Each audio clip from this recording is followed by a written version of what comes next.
Call this meeting to order. Nice to see everyone. I hope everyone had a nice weekend. I'm sure it was busy for most of you, if not all of you. So we're at meeting number 59. Today's meeting is taking place in a hybrid format. All the members know the procedures for intervening, whether on screen or in person, but for the benefit of the witnesses, if you are online, please keep your mic on mute until the time at which you are speaking. And if there is a need, you can use the raise hand function to call attention to something, a point or that you'd like to make, or whatever. So we have with us some new members, but many of whom they're substituting for other members. So Ms. McPherson is substituting for Ms. Collins, Mr. Barcelou Duval for Madame Posé. Bon matin, Monsieur Duval. Good morning, Mr. Barcelou Duval, and welcome. Ici. And Pamela Goodrich is not here. So Mr. Mike Lake is here in person. Colleague Layla Goodrich, Fort McMurray, had a child this weekend. Aiden, yeah. And it's everything. Mother and child are doing wonderful well. News. Yeah, well, we send our warmest congratulations to Ms. Goodrich, and we're happy to hear that all went well, and that. She has a new family member. So, yes, that's wonderful news. Thanks for sharing that, Mr. McLean. And Ms. May is with us again, and it's a pleasure to have you here, Ms. May. And so we will start with the first panel, which is a 45-minute panel.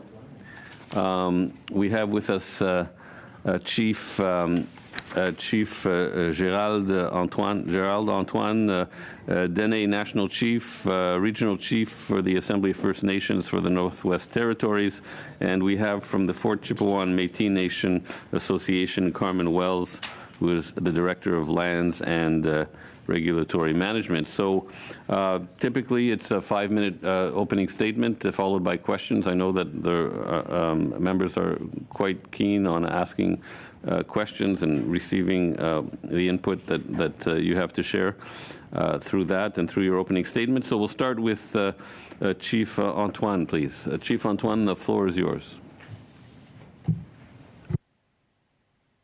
You're on mute, I believe, Chief. Your mic is off. There we go. Okay. That's better. Bonjour. Good morning. Distinguished members of the Standing Committee on Environment and Sustainable Development, esteemed delegates, and also fellow Indigenous people, our histories and cultures, our wisdom and aspirations have played an integral role in shaping the world that we live in. However, for too long, our voices, the original nation of families, voices have been stifled and our perspective dismissed. We're here to present the concerns and comments following the news of the arsenic and other toxin chemicals leaking and released in the northern Alberta tar sand sites that flow north through our territory. There's a huge watershed and also into international waters. The Imperial Oil Limited, the Curl Mine tar sands allowed poisonous waste to enter our territory, contaminating the water, the aquatic life, the animals, the land, and also the people that live here, the original nations of families, and also people that moved up into our territory to make their homes on native land. Imperial Oil, Suncor, and the federal and Alberta administrative governments have not engaged with the DENA or provided adequate notice or plans for remediation of the environment, lands, water, air, and also wildlife. We are very concerned that the DENA were not informed about this disastrous incident and the obvious health and environmental risks associated with the leaks and also spills. This is indeed an emergency. The federal government should have informed the DENA. The Alberta government should have informed the DENA. The Alberta Energy Regulator should have informed the DENA. Exxon Imperial Oil should have also informed the DENA. We found out about this disaster from Alberta First Nation before the national announcements. We agree with Elizabeth May, the Green Party Member of Parliament, who stated, this is criminal activity. This is a crime, and it comes under environmental racism. Our river is the second largest river system, which comprises of 25% of Canada's boreal forest. Denendeh covers the Mackenzie River Basin. Industry breached tailing ponds from the Alberta tar sands along the Athabasca River threatens these waters and lands. The government and also industry build the tar sands mines without DENA consent. And you'll notice that the location of the tar sands is right close to the river.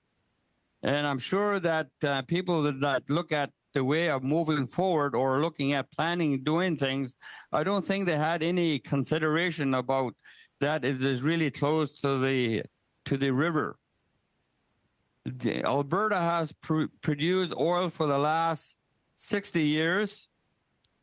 The processing, the raw material used to develop oil, takes approximately 4 barrels of fresh water to produce 1 barrel. I don't want to talk about all these different technicalities because you also see that this is the business that you understand.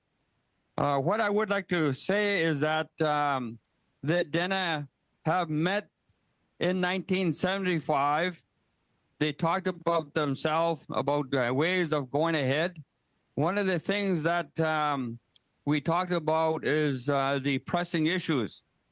Just recently, over a month ago, we had a water conference. This wasn't thinking about the tailings ponds, but we wanted to think ahead. We had gotten together with our Inuit, the Inuit brothers, and also our Métis brothers and sisters. We gathered there to talk about our future, about the land, the water, and we gathered here and we talked about water management, we talked about protection, also ongoing concerns for our people here. And at that particular time, we found out that there was 1.3 trillion liters of oil sand tailings pond that went into the Athabasca River, and also the massive Site C dam expansion on the Peace River, with major downstream impacts on our traditional way of life, serves as a stark reminder that our home and our land must be protected at all costs, and our family and our people must be respected. The environmental disasters such as this are an immediate and present reminder that we must constantly be vigilant in protecting Mother Earth, as this is our home. All levels of administrative government need to take immediate and urgent action to protect people and the environment. The working relationship must be with our family and people, and our way of life must be acknowledged.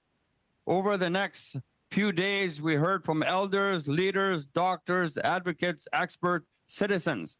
We welcome their thoughts, perspective, ideas, concerns, and recommendations. We are blessed to have so much knowledge and expertise under one roof, and I know together we put it to really good use. Family like branches on a tree, we all grow in different directions, yet our roots remain the same. Let us nourish and strengthen our shared roots and come together as a family to frame steps forward to ensure that we can create future for our children that we can all look forward to. And this, of course, means protecting our home, our water, our land, and of our way of life. In the words of a renowned young woman, the water protector Autumn Peltier, we do what we can do for the water because water is sacred. So I just wanted to share that with you. Also, one of the things that I wanted to point out is that our elder, Francois Paulette, who wanted to be on here, could not be able to make it because of the technical challenges that he had been able to that he was not to be able to hook up. The other thing that I wanted to mention to you is that our family have been uprooted, our family displaced, our responsibilities relocated.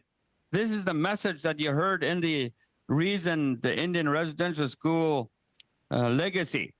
And I wanted to share that with you because for one of the things that has happened because of this is because for reasons of exploitation of our lands, territories, and resources.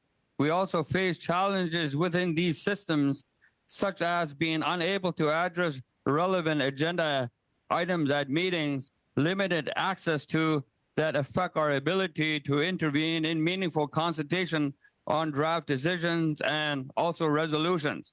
Not being able to propose agenda items and being unable to submit documents and communication relates to the work in these systems. It is evident that current opportunities and modalities for participation do not sufficiently adequate accommodate our nation of families or empower our respective institutions. As we move forward, it is our collective responsibility to address these inadequacies, to open the doors and empower our decision-making, ensure that the voices of our nation of families are finally heard, respected, and these meaningful processes are integrated into our community way of life. This is why I address you together. This is why I address you today in my capacity as a representative of Dene Nation, as Dene National Chief. The Dene Nation enforces its mandate from the collective will of the Dene that gathered in Tiliquin in 1975, where it was entrusted to hold a joint assembly and to facilitate the engagement to foster consultation, coordination, and cooperation among the Dene Assembly. Focusing on creating a document, a statement of rights document, the Dene Declaration, which was unanimously passed by the Joint Assembly, first by promoting the inclusion of the Dene to ensure that the unique perspective, knowledge, and wisdom of the Dene are brought to the forefront of the decision. This broadens participation and will lead to more comprehensive, informed, and culturally sensitive policies, creating a more inclusive and sustainable world. Through our work, we aim to strengthen partnership between the Dene and the Crown representatives, and Canada is included there, by fostering collaboration and mutual respect to help cultivate an environment where Dene rights and aspirations are acknowledged, supported, and integrated into international policies. These partnerships will be essential in addressing critical global challenges such as climate change, biodiversity loss, and sustainable development. These results in enhanced participation and process, enriched discourse, and better implementation of the steps forward. By acknowledging, it also emphasizes and also improvises our voices and perspective. We contribute to a more diverse and inclusive dialogue, which in turn will result in more effective and equitable solutions. As collective human beings, as our own on the land perspective becomes integrated into decision-making, we'll be better positioned to achieve goals that promote human rights and ensure peace and security for all. It is vital to emphasize the importance of ongoing consultation, dialogue, and collaborations among our original nation of families and the peoples of the treaty. This is essential to ensure that our voices are adequately represented and that their concerns are addressed in a manner consistent with their rights and aspiration of the original nation's value. This must be inclusive, transparent, and carried out from this day forth. In closing, it is really crucial to recognize that Dena and the families come to contribute. Our perspectives are rooted in ethics. Dena are in the business of peace, a profound concept of peace. This comprises this peace that I talk about is for the environment. This is our home. We're all human. You need to acknowledge us that we are also human. This is our home, and that we need to work collectively together to protect our home, the environment, so that way the future generations can have a home, can also have a healthy home. There's two priorities that our old people talk about. One is the land, and the other one is about relationships. And there's three parts in this relationship. The first relationship is with the land, and that's why we shared these documents with you, and this is the reason why I'm providing these opening remarks. The second relationship is the relationship with ourselves.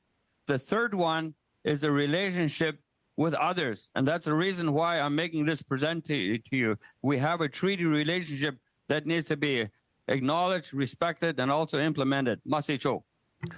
Merci, Chef. Thank you very much, Chief Antoine. And now we're going to turn to Ms. Wells. 5 minutes. We do want to leave time for questions because we will have to end this panel at 11:45 a.m. Go ahead, Ms. Wells. Thank you to the Chair and to the Standing Committee for allowing Fort Chipewyan Métis Nation's voice to be heard today. Unfortunately, our Director, Portfolio Holder, and avid land user, Curtis Gerard, is unable to attend today. He gives his regards, but I will do my best to relay his statement that he wanted to make today. My name is Carmen Wells. I am the Lands and Regulatory Director for Fort Chipewyan Métis Nation. I am not a member, but I am a proud Métis lady. Firstly, I wanted to start with the fact that Fort Chipewyan is the oldest settlement in Alberta. Fort Chipewyan Métis Nation are Aboriginal people in accordance with Section 35 of the Canadian Constitution. For centuries, the Métis Nation of Fort Chipewyan has relied on the Athabasca and Peace River systems for transportation, hunting, fishing, and trapping, which are basic survival skills for the community and survival needs for the community, rather. They rely on traditional lands and waters for medicinal, spiritual, recreational, cultural, and economic purposes. As well, their Indigenous knowledge and language is passed generationally on the land. In an economical sense, Fort Chipewyan Métis Nation have also used rivers and lakes within the traditional territory for trading, hauling wood, commercial barging, and commercial fishing. These navigable waters within Fort Chip Métis Nation territory do include the Firebag and Muskeg rivers, and they continue to be a key transportation route, which enable them to continue their commercial and traditional way of life.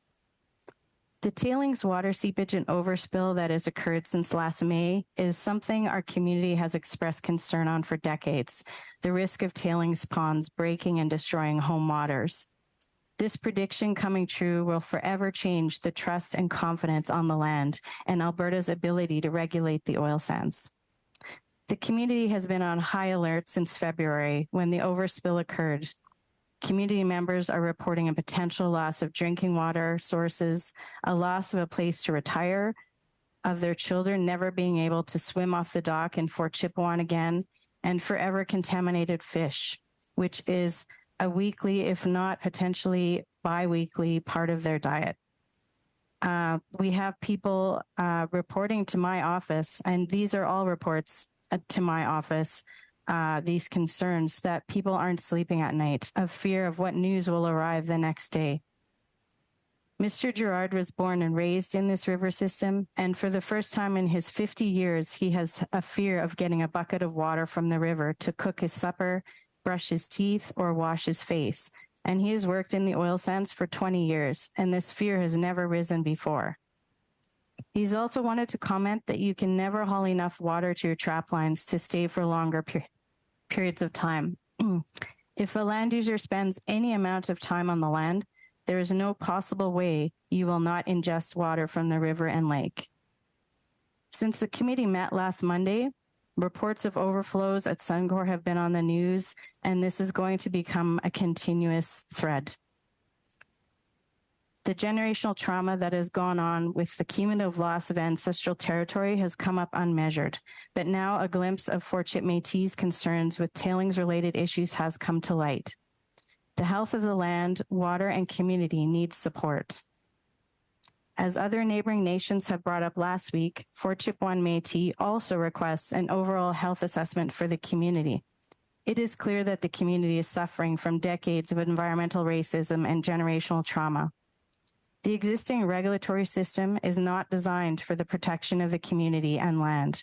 As Mr. Girard wanted to convey, our connection with the land can be described as like the Métis symbol, one side being the land, one side being the people, with never-ending motion. Since 2007, the management and oversight of the Imperial Curl Mine did not address the concerns from the Judicial Review Panel statement of there being a high risk of seepage. The solution to reducing the risk of tailings and giving the land back upon reclamation is not dilution of these polluted waters into the Athabasca River. Alberta and Canada are both pushing forward to develop regulations to allow partially treated oil sands mine process waters into our rivers, the same rivers that flow into Lake Athabasca and onward north to the Arctic Ocean have been and continues to be the grocery store for Fort Chipewyan Métis, the pharmacy, and their way of life. This is only one example of the poor regulatory system that is the AER. These decades of poor regulation require change and an overhaul where my nation, not my nation, but I work for the nation, but Director Girard's nation is not at the mercy of the decisions of Alberta's policymakers who are willing to sacrifice northeastern Alberta. Canada needs to be a larger presence in the mismanaged oil sands. More oversight, possibly co-management, is required of the oil sands. A regional effects assessment of the oil sands should be done to determine the cumulative effects to the community, as well as an overall health assessment. Fort Chipewyan Métis Nation also calls upon Canada to undertake a full audit of the many tailings ponds in our backyard. How can Canada even consider releasing oil sands mine waters into the Athabasca River without these studies being done, without knowing how they currently stand and their status? And lastly, the implementation of the United Declaration on the Rights of Indigenous Peoples, UNDRIP, has not created the implementation in all provinces. Alberta does not recognize UNDRIP, and it is questionable if Section 35 is recognized in Alberta as well. Thank you again to the Chair and the committee for having our voices heard. Thank you, Ms. Wells. We'll go to, we have a round of questions. Normally it's 6 minutes. If you could aim for 5, I'll be flexible, but if you could aim for 5. Go ahead, Mr. Coury. Thank you very much, and let me first by thanking our witnesses and to note, as Mr. McLean did, that Ms. Goodridge had wanted to be here, but is obviously previously occupied, and a big congratulations to her on the birth of her little one, and pray that her and baby continue to do well. And just to note the local significance of this, and we've heard a little bit more about that here today, about how there is profound local implications. We heard about that last week, and we're hearing again about that here today. So in that that spirit of things, I do want to ask Ms. Wells, as a representative of Mr. Girard, the fear that existed within the communities, and it's interesting here about Fort Chippewa being the oldest settlement in Alberta. Can you describe a little bit about what the uncertainty associated with what happened at the Curl, the leak there? Can you describe a little bit about what the experience was of residents and members of your local community? Yes, thank you. And also, yeah, best regards to Ms. Goodridge, and excited for her, and congratulations.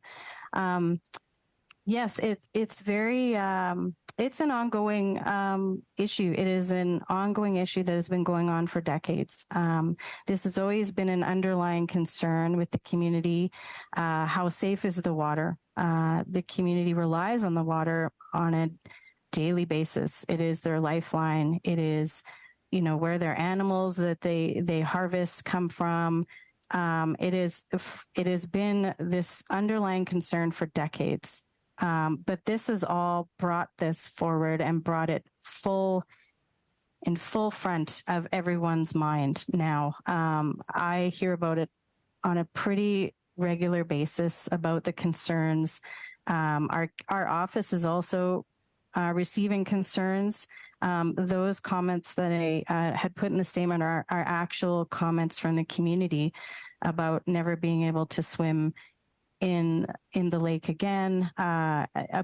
Questioning the fish in our community is very big harvesters on fish. There is winter and summer fishing for our community, and there's a big concern. I have a community member actually who had a beaver, and he harvested it before we heard about all this, and he's really worried about it and needs to get it tested to feel that it's safe.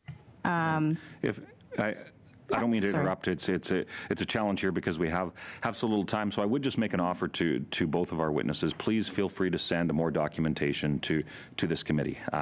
Certainly, time is of the essence. But Ms. Wells, specifically, we heard a lot about some of the actions that Imperial has been taking through their testimony on Thursday. But it all comes down to the idea of trust, and you just referenced that about how there's a lack of trust right now as to whether or not the water is safe. So if I could ask you, what can be done to help restore that trust? Processes, procedures, it's sometimes the dry part of what is required, but could you comment on what needs to be done to ensure that trust is built so that community members specifically can trust the fact that their water is safe? Well, it's a complicated answer, I'd have to say. This trust is, it will take some time to create. It's not going to be a one-sided answer. As I stated, the regulator is a pretty one-sided organization with, the consultation that goes on and projects that get approved. The JRP that was given for Imperial and the concern there that was not followed through within the application. I mean, that's a good example of how can a process like this be trustworthy when concerns were given from the beginning and they were not followed through. This is something that is, as I said, there's a generational trauma there of this, not necessarily being told the truth for decades. And that's something that will have to be repaired. I think there will need to be some very big changes within the regulatory system. It may be something that perhaps could be completely overhauled, or perhaps something that maybe should be more of a co-management approach with Canada. Perhaps maybe the oil sands needs to be more co-managed within the two governments, and as well more collaborative with the communities. It is the community's land, and it's the community's land that they're going to end up with after everyone has left.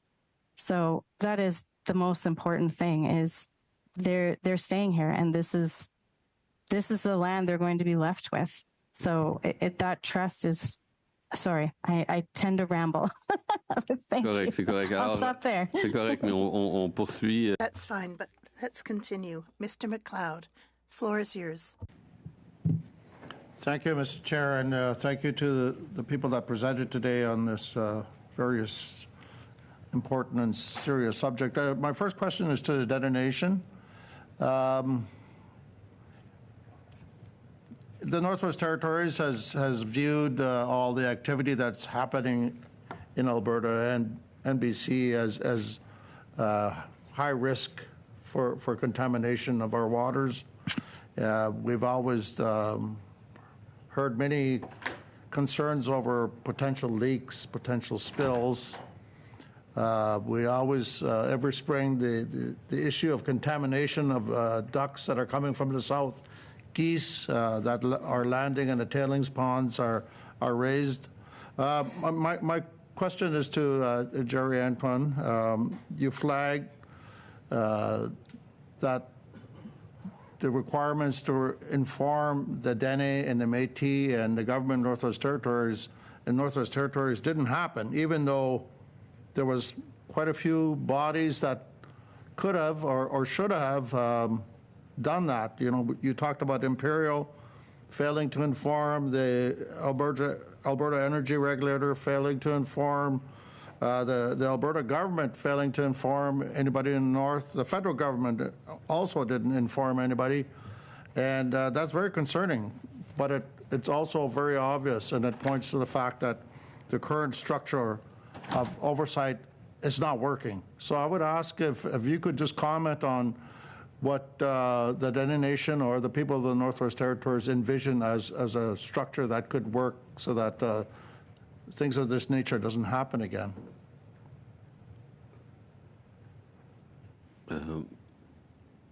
Merci, Honourable Member MacLeod. One of the things that I think I'd like to answer, it talks about trust, about what's going on, is that these processes have never been these things have never been involved us, the tar sands, the Dene people, the Métis people, and the way that these systems been set up. We've never been part of this. There's no consideration of us involved. So from now moving forward, we need to be involved. One of the things to build trust, just to also touch a little bit on that, is that I guess my question it would be, why are these companies are allowed to investigate themselves? It's like with the Indian residential school, you're talking about the abusers, and you're asking the abusers to investigate themselves. That is not acceptable, you know. And so our recommendation is to initiate a complete and comprehensive independent investigation on this Exxon Imperial Oil Limited Kern Mine site to determine the full extent and implications of the tailings ponds, spills, and leaks. The other thing is that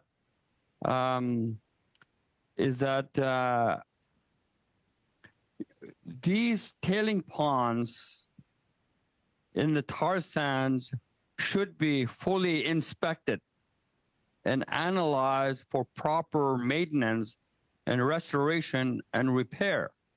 I see the structures moving forward like I want to get one more question in. So you started talking a little bit about it, and Carmen Wells from the Fort Chip Métis also raised it, and I want to flag it, the issue of audit of tailings pond. I want to ask Carmen Wells if she could talk about what she meant about doing an audit of the tailings ponds.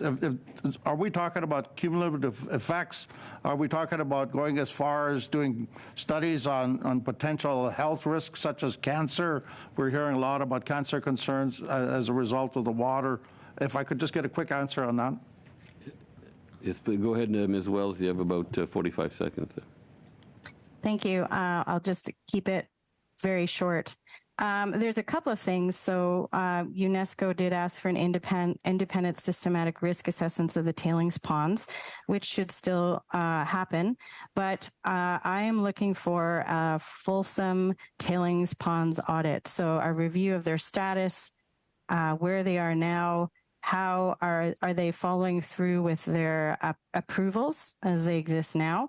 How structurally sound are they? Do they continue to be structurally sound? And will they continue to be structurally sound for life of mine closure plans and end of reclamation on the land? So, Merci, Madame. Thank you very much, Ms. Wells. And now, Mr. Barcelou Duval, floor is yours. Thank you very much, Chair. And thank you to our two witnesses for being here today. This is a very important topic we are addressing, and it really touches me deeply. I can just imagine the people on the land thinking, every time I go fetch water from the river, I don't know if I'm poisoning myself. It is a very serious situation, and I would like to know from you, Ms. Wells, is it your impression, because this has lasted a long time and you hadn't received the information for a very long time, and you wanted to be informed by Imperial Oil as well as the government of Alberta and maybe even the government of Canada. Do you think that you have been ignored? Has a situation been hidden while your health has been put at risk? Well, that is a good question. We were not informed out of a simple statement on that. We were informed in early, I believe it was March, that there was colored water on the landscape and that there was going to be an investigation. As you know, that was already brought up, I think, in the last meeting, that colored water can be many things. And, you know, that is never, it's not necessarily a cause for concern. So this is the communication that was relayed to us. We were never further updated until the Environmental Protection Order was issued, that there was actually a seepage and an overspill. There was no sense of urgency in the initial communication. So there was because there was no information, there was therefore no information to follow up with leadership, as that was previously commented on at the previous meeting. So we were kept in the dark for a good year, really. We were not made privy to what was happening behind the scenes. When Alberta had known that it was an issue. So, I can't say for certain because I don't have that information, but it is a wonder as to, a year went by and there was no further information about how serious this incident was. Madame Wells. Ms. Wells, last Thursday, the CEO of Imperial Oil said before committee that as far as he was concerned, it was essentially a communication problem. Now, for you, is it simply a communication problem, what unfolded, or do you think it is a deeper problem than that? We're talking about facilities where there was irreparable damage done to your community. Are you expecting better than just communication for the future?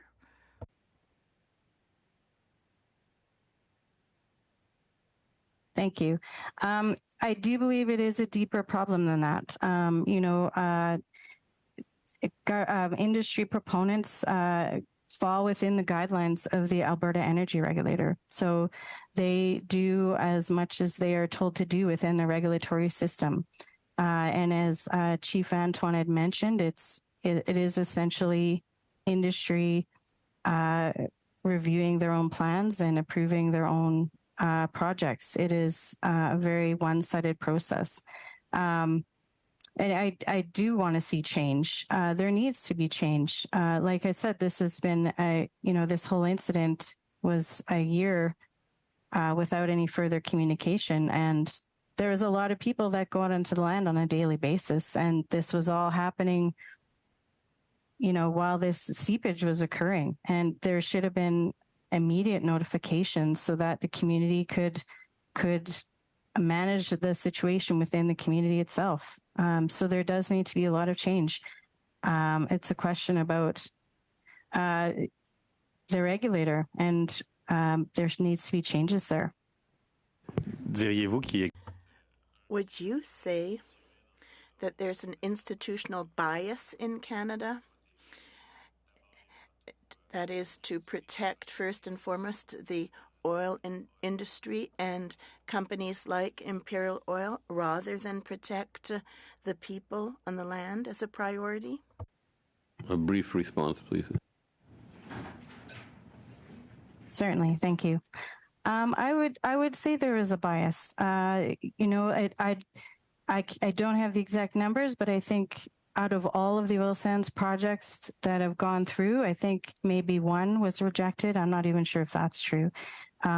You talk to other communities outside of the oil sands region, and that is shocking. That's a shocking number. There's just within the community, it's, we do all this work, and I hear this from the community, is we do all this work and everything still goes through as planned. So yes, I would have to say that. Thank you. Ms. McPherson. Thank you very much, Mr. Chair, and thank you to our witnesses for being here today. Certainly horrifying to hear the impacts on the community, the impacts that the lack of communication has had with your community. So thank you for coming and sharing that testimony with us. Ms. Wells, you said something that shocked me deeply. Perhaps it shouldn't, but you spoke about the fact that you see the leadership, perhaps both federally and provincially, as being willing to sacrifice Northeast Alberta. That's a shocking statement, and certainly, this weekend we heard, or on April 19th, we heard further impacts from the Suncor mine that had just come through. That wildlife has been found dead.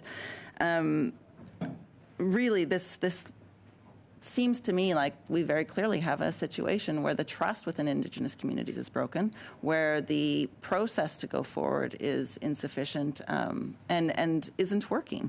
So my first question to both of our witnesses, I've written to the government, I've advocated on behalf of Indigenous communities so that Indigenous communities are in fact given the authority and the means to do their own environmental monitoring. I assume that both of you would agree with that's an important step.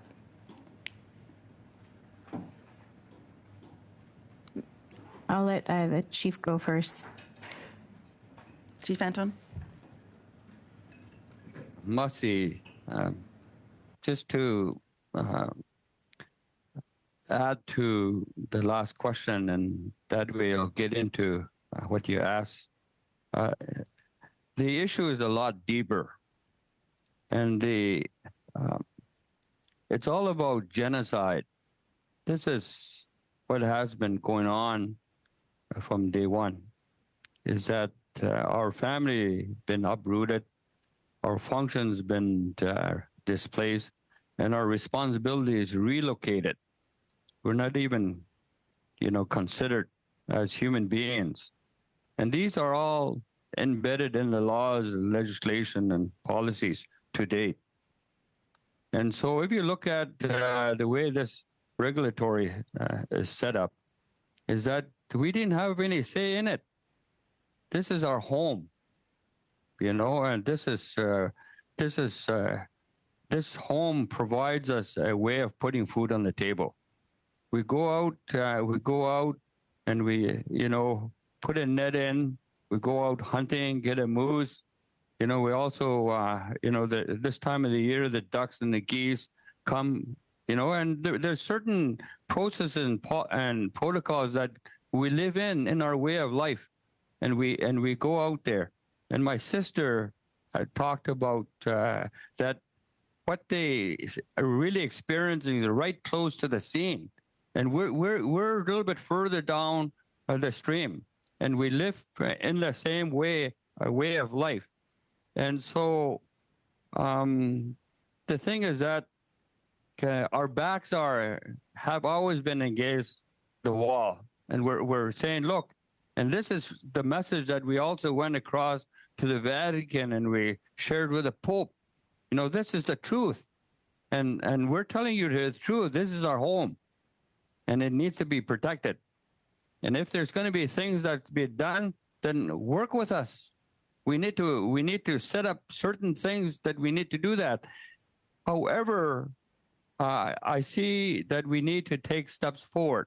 However, this particular matter here, the current situation is that if there's something happening to your home that's damaging your home, you need to completely shut it down and halt until the full extent of the spills and leaks have been resolved.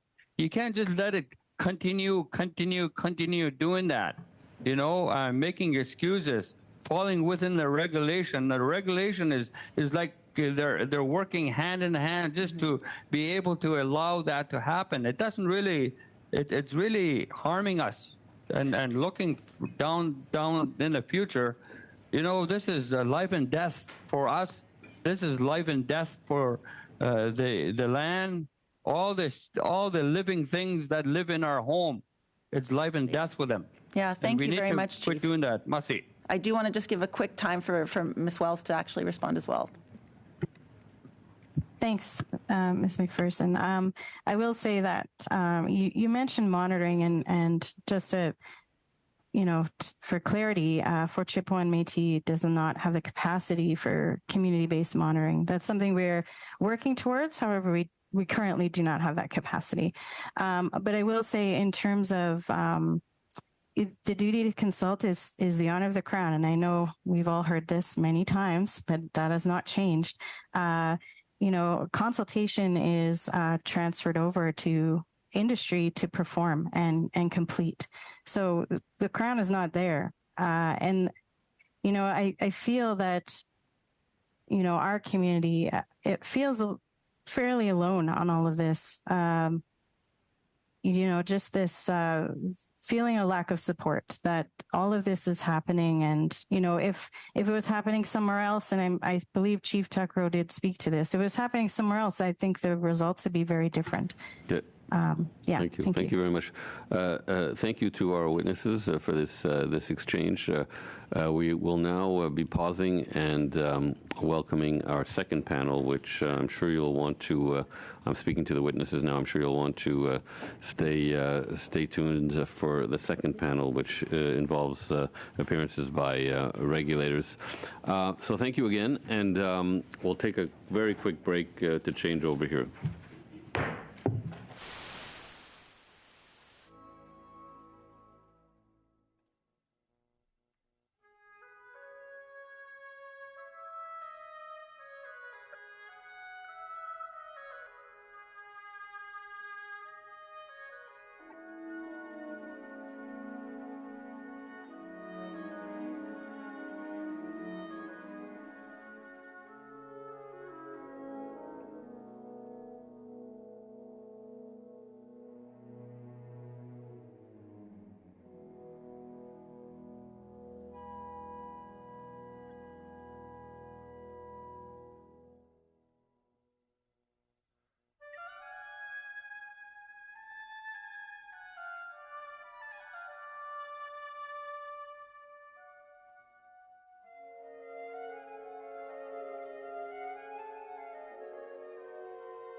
Good morning and 4 minutes. Good afternoon.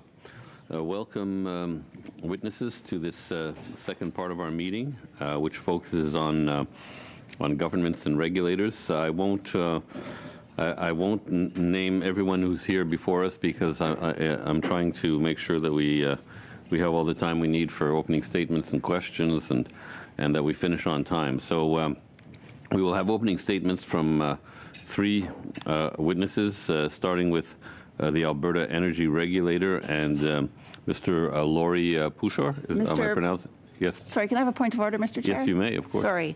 You know, we've heard testimony over the last few meetings about how the trust is very much broken with regards to industry, with regards to the regulatory bodies. So I would ask, Mr. Chair, according to the Parliament of Canada Act, that we administer the oath to the representatives from the AER, please. How would we do that? You can do it, or I can. Well, why don't you go ahead? I've never done this before, so. We need the approval from the committee. Does the committee approve that we ask the Alberta? I'm generally of the view that representations here have to be made honestly and forthrightly, and I'm not sure what an oath adds, but if my colleague thinks it adds something, I'm happy with that as well. Okay, good. So we have the agreement of the committee. Mr. Pusher, would you prefer a religious oath or a solemn affirmation? A point of order, Chair. I think it seems like maybe this is getting a little bit political. So, Mr. Chair, if we're going to be asking one of our witnesses to be sworn in, I think it's only reasonable to ask all of them. Does the committee agree with Mr. Couric? Mr. Longfield? I agree that it's starting to look political, and given the timeline that we have in front of us, this isn't a court of law. This is a parliamentary hearing, and we need to hear from the witnesses. And I think we're going to be hearing from them based on their experience, and that they'll be telling us the truth. So I think that's an assumption we make with every witness, and we don't swear in every witness. So we've already agreed to swear in Mr. Pusher. The question is, do we swear in everybody? Yes, Ms. McPherson. It is my perspective that it is the trust between the regulator and the community that is broken. I don't see that being the case with representatives from the other groups. Okay, just a moment, please.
So, Mr. McLean, I'm told it would have to be by way of motion. The idea that we swear in everybody, and it's a pretty simple motion. It's thank you, Mr. Chair. And my motion is that all witnesses of this committee shall be considered to be giving evidence truthfully and faithfully as deemed they are supposed to do, and therefore no new swearing in is required.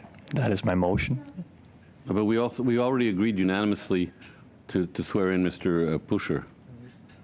I'm not sure we agreed unanimously. Yeah, we did. There was no objection. It was unanimous. And then you added in that we should swear in everyone, which is fine, which is a motion on the table, and we can vote on that where a majority would rule. And that's fine if you want to make that motion, which that everyone be... No, I made a motion that says that we accept everybody's testimony as being on the record and truthful and faithful without the necessity of being sworn in. Okay, just a second.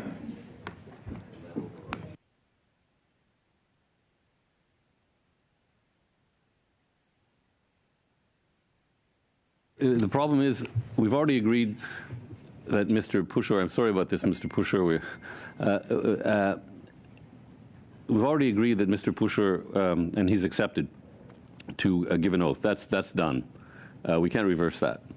But you accepted a unanimous without asking each of us unanimously if we agree to that. You just nodded, and perhaps somebody on our side said, okay, but unanimously around this table, no, we did not all agree to it. I didn't see any objection when I asked for unanimous consent. So I consider that we had unanimous consent. So Mr. Pusher, for better or for worse, must take the oath. But if you want to ask that everyone take the oath, then that's a motion we can vote on without. I would prefer without debate, because we're just cutting into valuable testimony. But you know, it's a valid motion, and we can vote on it. Would anyone like to call the vote on? Are you making the motion, Mr. McLean? Are you making the motion first of all? And if you are, I would ask that somebody call the vote. So the motion I've said is on the table here, Mr. Chair. Okay. Thank you. So the motion is that everyone should swear an oath. No, the motion is that everybody is considered to be appearing before Parliament and therefore is subject to giving testimony honestly and faithfully. Okay, that doesn't conflict, though, with Mr. Pusher taking a formal oath, does it? So does everyone agree with Mr. McLean's sentiment, which is a noble sentiment? Yes, okay. Now, we still have to have Mr. Pusher take the oath. So, Mr. Pusher, would you prefer a religious oath or a solemn affirmation?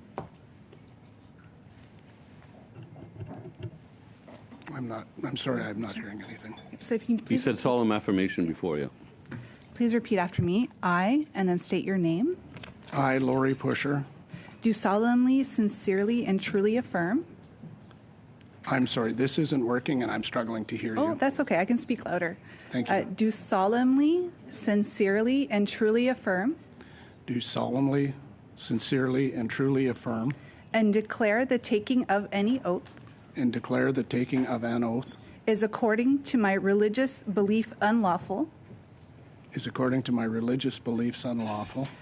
I do also solemnly, sincerely, and truly affirm I do also solemnly and truthfully affirm and declare that the evidence I shall give and declare that the evidence I shall give on this examination shall be the truth, on this examination shall be the truth, the whole truth, and nothing but the truth.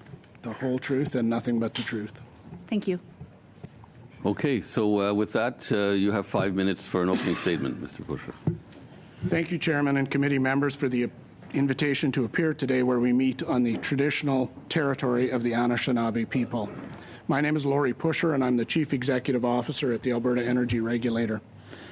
Before I begin, I want to acknowledge the First Nations, Métis, and stakeholders I am meeting with and who testified at this committee. These are lands where they have told us they practice traditional ways and exercise treaty rights, all downstream from oil sands operations, and they need to be confident in the safe, effective operation of the industry. It is clear that neither Imperial nor the AER met community expectations to ensure they are fully aware of what is and what was happening, and for that I am truly sorry. Our Board of Directors has initiated a third-party review into the AER's actions, processes, and communications surrounding the incidents, and will publicly post the findings of that review. We are committed to working alongside communities to strengthen our processes and engagement, to build relationships, enhance transparency, and broaden communication around our work. The timeline at Curl begins with Incident 1, which was reported on May 19, 2022, as discolored surface water found on lease. It was reported to an AER inspector and to the Environmental and Dangerous Goods Emergency Center, or EDGE, where incidents are assessed and relevant agencies are contacted.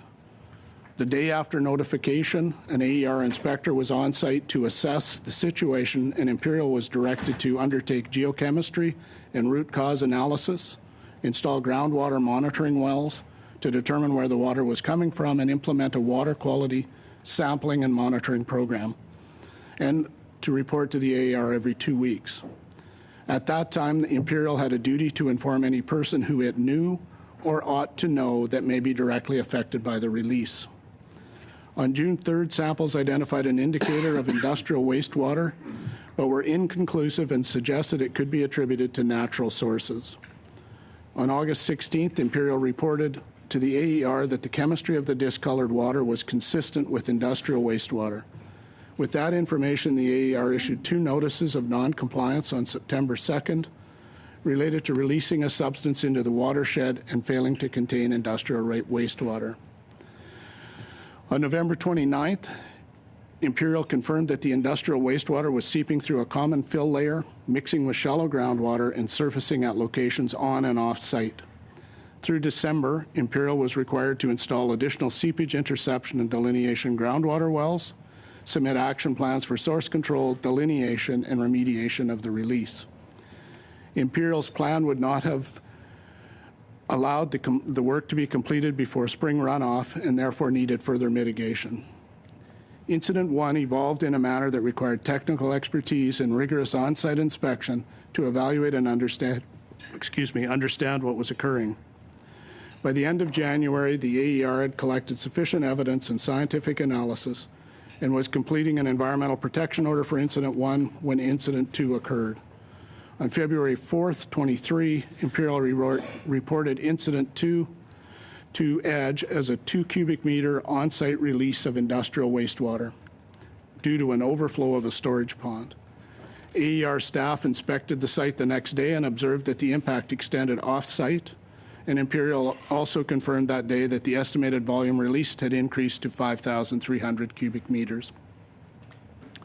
2 days later, on February 6th, the AER issued an EPO to Imperial covering both incidents, requiring Imperial to submit and implement plans related to control and containment of the seepage, delineation of the impacted area, sampling and monitoring of groundwater, wildlife mitigation and monitoring, remediation, and communications. The AER released a public statement regarding the EPO and notified regional stakeholders and Indigenous communities. Since the EPO, the AER's technical experts are ensuring diligent oversight of Imperial's actions to meet the expectations of that EPO. Intensive water monitoring is ongoing by multiple agencies, including the AER, the Government of Alberta, Imperial, and Environment and Climate Change Canada. We have shared our water testing results with communities and are posting those to our website. I and AER staff have also been in regular contact with Indigenous communities and stakeholders to provide updates, answer questions, and listen to concerns. We appreciate the frank conversations that we continue to have. As the AER is investigating, there will be some aspects of the incident which would be imprudent for me to comment on at this time. As an organization, we remain committed to making improvements at the AER and to better meet community expectations. Thank you. Thank you, Mr. Pusher. Right on time, 5 minutes. Thank you. Appreciate that. We'll go next to the Government of the Northwest Territories. I assume it will be Mr. Shane Thompson, Minister, Environment and Climate Change, giving the 5-minute opening comments. Is that correct? Correct. Go ahead, please. Thank you very much. First of all, I'd like to congratulate Miss Goodridge on her birth of her little new addition to her family. I had the opportunity to meet with her in Fort McMurray at Dark Winter Games. Thank you for the opportunity to speak. I'm located on the traditional territory of the Little First Nation and Fort Simpson Métis. It's unfortunate, despite our requests, we're unable to have an Indigenous government leader from the Northwest Territories here with us to provide their input. I would highly recommend you reach out to council leaders in the NWT to gain their perspective firsthand. This issue is about the people and the environment and not politics. All water in the Mackenzie River Basin flows into the NWT and ends up in the Arctic Ocean. I live in Fort Simpson, a community located where the Mackenzie River and the Fort Liard River meet. Our legislative assembly is in Yellowknife, which is on the shores of the Great Slave Lake. For all Northerners, in particular Indigenous people, water is life. Northwest Territories residents from Fort Smith on the Alberta border to Inuvik and beyond to the Arctic Ocean rely on water from the Mackenzie Basin that comes from upstream. Slave River, Great Slave Lake, and the Mackenzie River are used by Northerners for hunting, trapping, and fishing. 13 of the 16 NWT communities downstream of Alberta use river or lake water for their drinking water. The water is at risk of impacting from development that occurs outside the NWT. We have a comprehensive water management agreement with Alberta that was signed in 2015. The agreement is not just about water quality and quantity like others. It is about cooperation, mainstream ecosystem health, protecting traditional use, and effective management of transboundary waters. We need the Alberta government to honor the terms of this agreement. We were not notified of the Crow Lake mine incident nor the Suncor spill that took place last week. I've recently met with the Alberta Minister of Environment and Protected Areas. Minister Savage has assured me that Alberta will notify the NWT of any spills as soon as they are aware and will work on improving communications. They are supportive of the NWT Indigenous member on a transboundary bilateral agreement or management committee sit on the federal, provincial, territorial, and Indigenous working group, in addition to the government and Northwest Territories representative. People are increasingly concerned and scared about the effects of oil sands development on the water, land, and air in the Northwest Territories. I was just in Fort Smith at a community meeting and recently in a governmental council meeting with Indigenous government leaders. From the NWT Indigenous leaders to the individual residents, trust in government's ability to keep their water safe has been lost. This trust needs to be rebuilt. The government of Northwest Territories and the NWT Indigenous representative must be involved in the working group and committee struck towards rebuilding trust. In closing, I will not support the plan to release treated tailings water from the oil sands into the Athabasca River unless the NWT is convinced that it is not, if it's done safely. I'd now like to turn things over to Deputy Minister Dr. Aaron Kelly to give a short presentation. Thank you, Mr. Chair. Dr. Kelly. Thank you, Mr. Chair, and thank you very much for the opportunity to present the GNWT's perspective on the Alberta oil sands and tailings ponds today. I'm here today in Yellowknife, which is in Chief Dragi's territory of the Yellowknife Dene First Nation and home to the Clecho and Métis people. Water is life for the residents of the Northwest Territories. Indigenous concerns about upstream development led us to collaboratively develop the Northwest Territories Water Stewardship Strategy, Northern Voices, Northern Waters, which formed the interests that were used to negotiate a bilateral water management agreement with Alberta that was signed in 2015. An Indigenous Steering Committee, which includes representatives from all regional Indigenous governments in the Northwest Territories, provided oversight on development of the strategy and continues to oversee its implementation. The Indigenous Steering Committee was intimately involved in the negotiations of the agreement with Alberta, and an Indigenous member on the NWT's negotiating team liaised with the Indigenous Steering Committee. The Northwest Territories Indigenous member on the Bilateral Management Committee, which oversees implementation of our transboundary agreement with Alberta, is nominated by and is a member of the Indigenous Steering Committee that guides that implementation of our water strategy. Regional representation on the Indigenous Steering Committee is the same as the regional representation on the NWT Council of Leaders. Each regional Indigenous government in the Northwest Territories nominates their member on the Indigenous Steering Committee. Our agreement was designed to support cooperative management of transboundary waters by provincial, territorial, and Indigenous governments and Indigenous organizations, and is linked to the federal government through the Transboundary Water Master Agreement for the Mackenzie River Basin and the Mackenzie River Basin Board. The federal government plays an important role in transboundary water management. Our agreement is much more comprehensive than traditional water quality and quantity agreements like the Prairie Provinces agreements. In addition to water quality and quantity, our agreement includes groundwater, broader ecosystem measures such as biological indicators, and valuation of ecosystem benefits. It also incorporates traditional knowledge.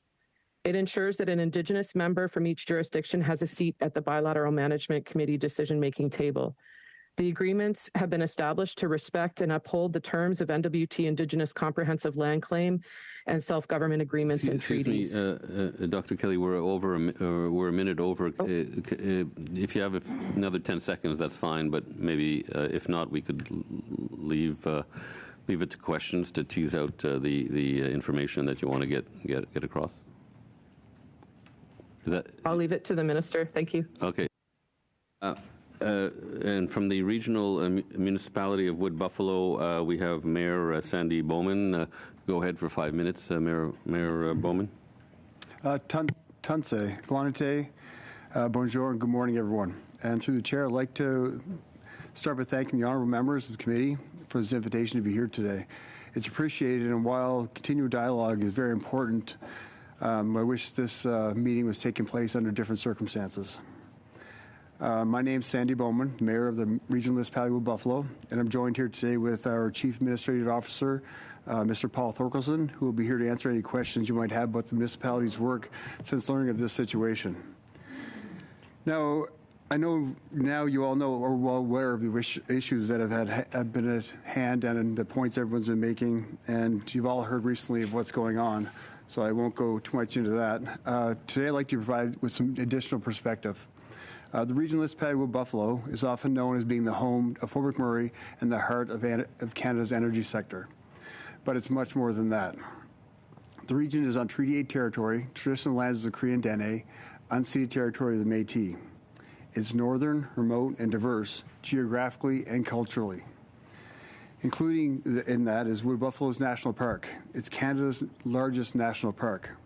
The region itself is larger than the province of Nova Scotia. It's home to 106,000 residents, 9 rural communities, including 6 Métis communities and 6 First Nations. As a municipality, we're deeply committed to truth and reconciliation with Indigenous peoples and communities, and we are proud of our Northern and Indigenous history and heritage. A heritage that was very much on display during the recent 2023 Arctic Winter Games, which we were thrilled to host this year. In recent decades, we've gone from a small town to a boom town to what is now a hometown. We've all experienced the highs and lows to go along with that journey. Our people are hardworking, resilient, and generous, and we are a representation of Canada's diverse culture. Aware of what our people have contributed to Canada's collective economic and social prosperity, we're a place where people come from all around Canada and all around the world to build a better life for themselves and their families. One part of the region that is truly special is Fort Chipewyan, where Indigenous people have been since time immemorial. As you know, it is home to 2 First Nations, Athabasca Chipewyan First Nation and Mikisew Cree First Nation, the Fort Chipewyan Métis community, as well as 847 residents that are part of our municipality. Fort Chipewyan is the oldest settlement and is only accessible by water and air for 9.5 months out of every year. During the winter, the municipality funds, builds, and maintains a winter highway to connect Fort Chipewyan to the rest of the region. It's no small task for a municipality, but it's something that is essential and important. We also work alongside Fort Chipewyan community to deliver municipal programs and services that are common in many parts of the country. This includes the operation and maintenance of the water treatment plant in Fort Chipewyan. We are the organization responsible for providing and maintaining safe drinking water in the community and across the region. And as I've heard from several elders over the last few months, water is life. Everyone in Canada deserves access to safe water, and they shouldn't have to worry or be concerned about that access. We continue to provide safe drinking water to Fort Chipewyan and elsewhere, even since learning of the Imperial Oil release.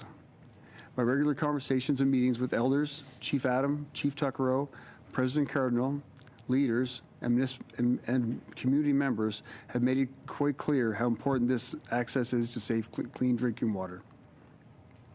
They've also made it very clear and how understandably concerned they are of what happened and how the overall process needs to be improved now and in the weeks and months ahead.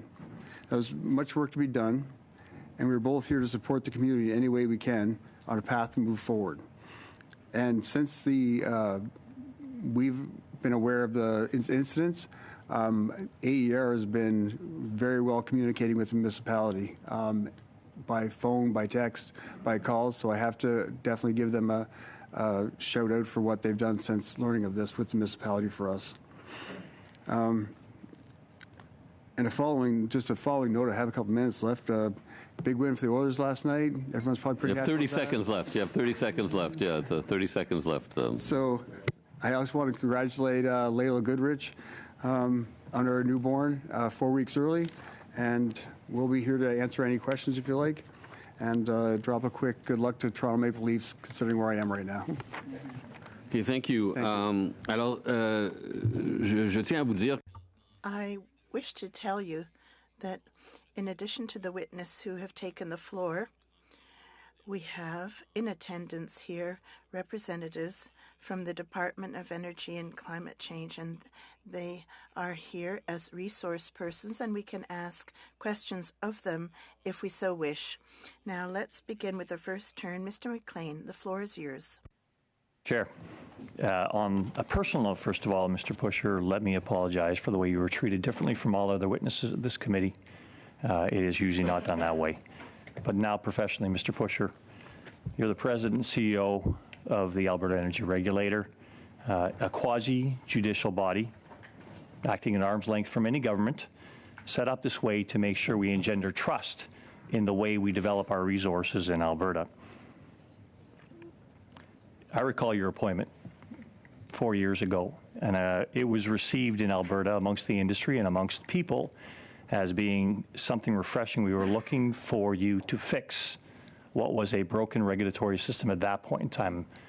Communities and industry had found your organization, prior to your arrival, your organization to be aloof, non-communicative, I will say unresponsive to everybody that came your way. And this is all based around trust. So communities need to have trust in the regulator, especially when it's a quasi-judicial arm's length body. And I would say that trust, as we've heard from so many witnesses through this testimony, trust is not there. The first person I've heard that said you actually have reached out to on many occasions is Mayor Bowman here, and thank you for that. But every other organization says they don't trust your organization. So after 4 years, do you feel you're succeeding in fixing what has been for a decade a broken organization? Well, just a minor point. I've been here 3 years at this point. The journey at the Alberta Energy Regulator has been not as smooth as one might have hoped when it was originated. It was brought together from at least 3 different parts of government and its predecessor, the Energy Resources Conservation Board.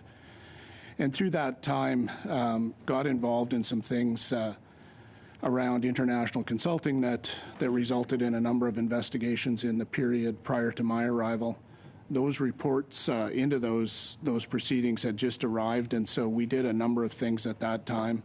We have, about a year ago, invited the Auditor General back in, and they reviewed their recommendations around making right in that space and concluded that we had met their expectations in attending to those things. In addition to that, there's been a great deal of effort to try and reach out more and be more engaged with communities across the piece. Unfortunately, the pace hasn't been quite as fast as we would have wanted it to be. Not making excuses, obviously, COVID made it a little harder to move out and about and around the province, but we are trying to move across the province and come into relationships with people so that it isn't always formal. When we know who we are and they know who we are, it's easier to reach out and become... Mr. Pusher, thank you. I've only got a little bit of time here. So let me get to the question. This was a easily communication and potentially more than a communication problem. Numerous communities downstream from the seepage that happened last year in May did not receive adequate notification from your organization that their drinking water was safe. In as much as testing was going on for, it looks like 3 months between between May and August, it didn't appear that people were assured that we have, verification that there is nothing wrong with your water. Water is an essential, and it is something where people need to have assurances that drinking the water, bathing in the water, having their children bathe in the water, isn't something that's going to harm them. So where did this communication fall down, in your opinion, and how can we do better next time? Well, notwithstanding what the rules are, what the procedures are, it is clear that we did not meet community expectations in this case. And as I've said, we are open and receptive to good, engaged conversations with communities. When you examine the notification procedures under EDGE and other places, one of the principles that's established is that the first communication should come from the producer. It should come from, in this case, Imperial. And as you know, our investigation will examine Imperial's conduct throughout this incident. In addition to that, our board of directors has begun an independent review of our internal processes and what we did and whether we met expectations of our own processes and communications protocols, and hopefully as well make recommendations on how to make and those just better. Because I'll recap something Imperial has said, and they've demonstrated they went through their process, which is informing the environmental committees of the Indigenous organizations. Not good enough. The whole communities were at stake here. Whole communities needed to understand that their water was safe, if it was safe, or if it was tainted, let them know it's tainted and take precautions accordingly. But on top of that, the Minister of the Environment in Alberta didn't learn about this until February of this year. What missed in the protocol so even the Minister of the Environment isn't aware of what's happening with your organization? Well, there's my understanding is the federal and provincial governments have agreed to review the entire communications protocols in this instance. We are very receptive to learning whatever lessons and changes that need to be made to make this a more effective and deliberate process. Notwithstanding all of that, we have awareness of and better grasp of people's expectations of us, and we are doing our best to step up our communication and to communicate freely and openly. Thank you, Mr. I'm pretty limited here. Let me just make some observation. In something regarding water safety, I think for community's sake, over-communicating and over-communicating to the government is probably better than under-communicating. I think we've heard that loudly through this committee, but I think that for the trust of the public, that should have been a principle from the outset of your organization. Make sure people know the safety of their water and their air going forward here. So thank you very much. Thank you. Your 6 minutes is over. Mr. Weiler. Thank you, Chair. I appreciate all the witnesses being here in person today and also joining virtually. As well, to Mr. McLean's point, I don't think we just have a communications problem here. We might have a cover-up problem. We don't have just a pollution problem. I think we have some serious governance problems that are at play here. And so the Alberta Energy Regulator first learned of the seepage happening in May of last year. But it never actually informed anybody of this until the Environmental Protection Order was issued for the second event in February of this year.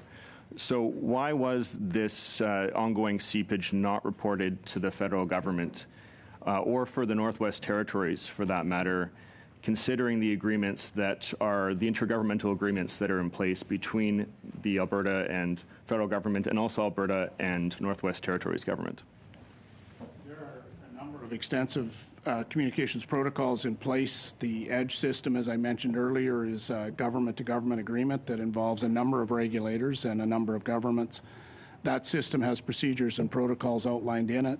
I understand the province and the federal government have agreed that that needs to be reviewed and determine what happens.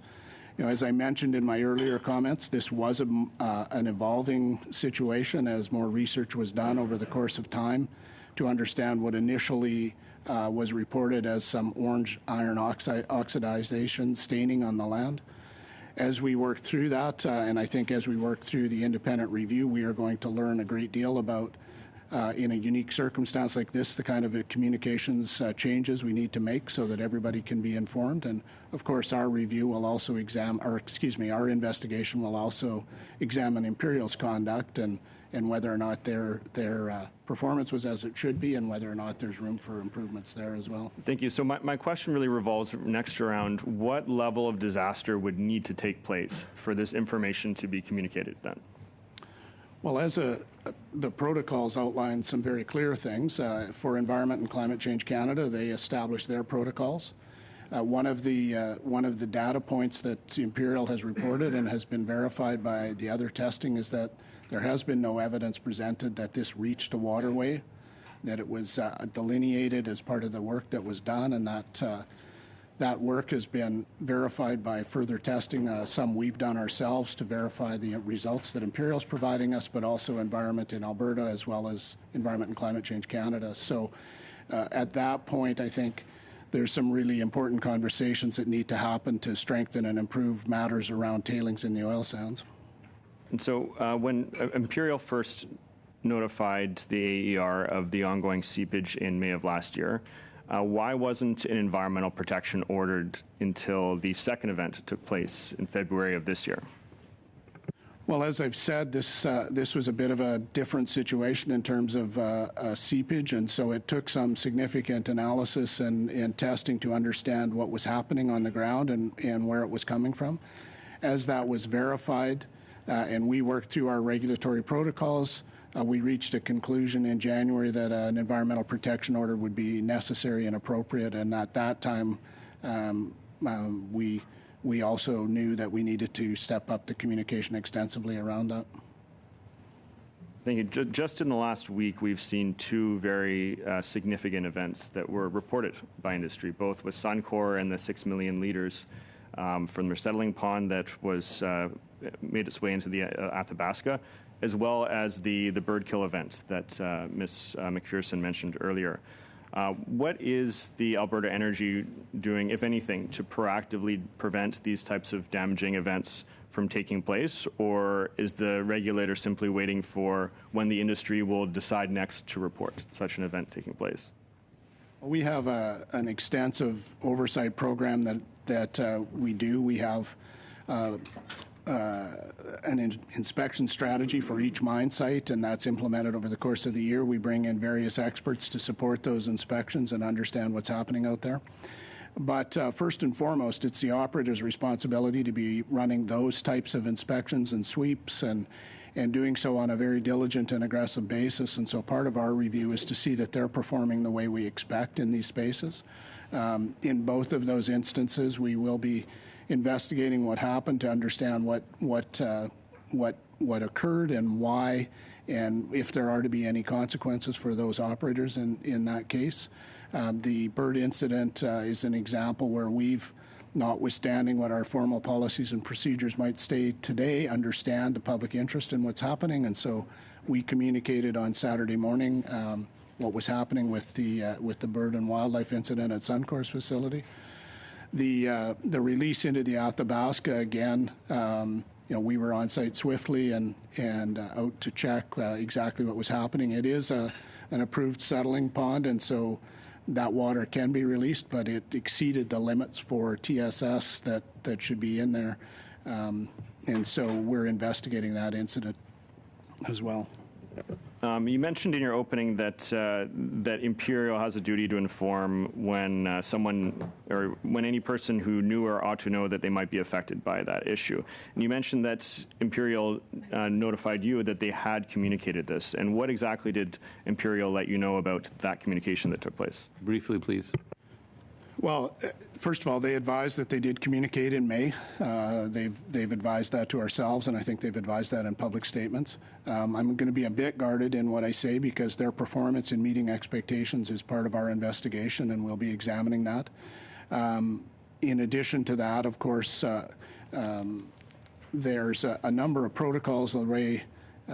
Their original mine approval, the joint panel approvals has communications expectations built into that. That will be part of our investigation to determine if they were fulfilling all of those expectations. Monsieur Barcelou Duval. Mr. Barcelou Duval, 6 minutes. Thank you very much, Chair. Thank you for being with us today, Mr. Bouchard. Thanks to all witnesses for having come.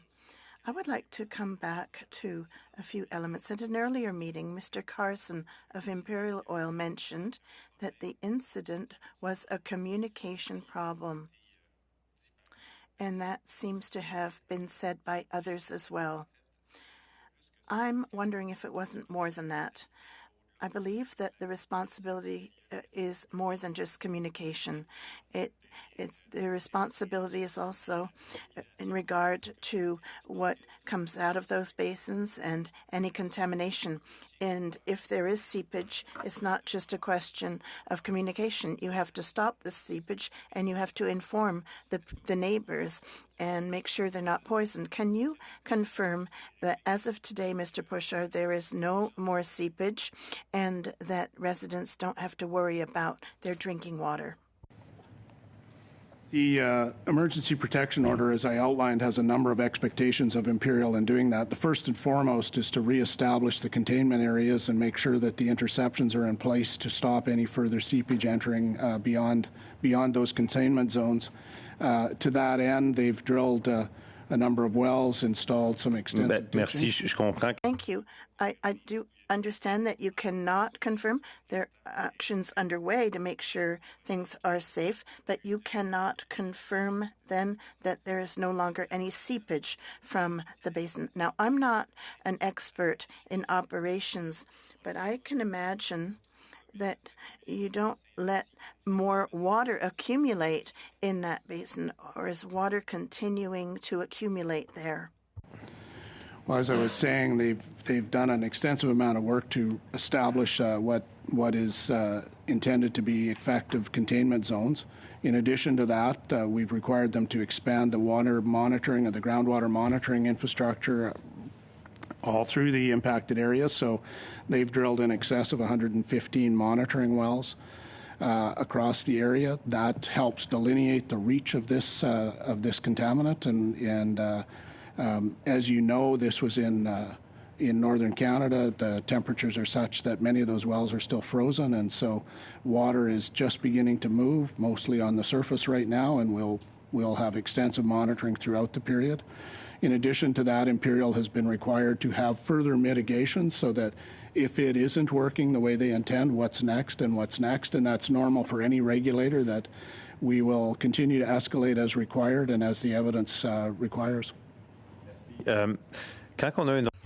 When you have an organization such as yours, I think what's most important for the people is credibility.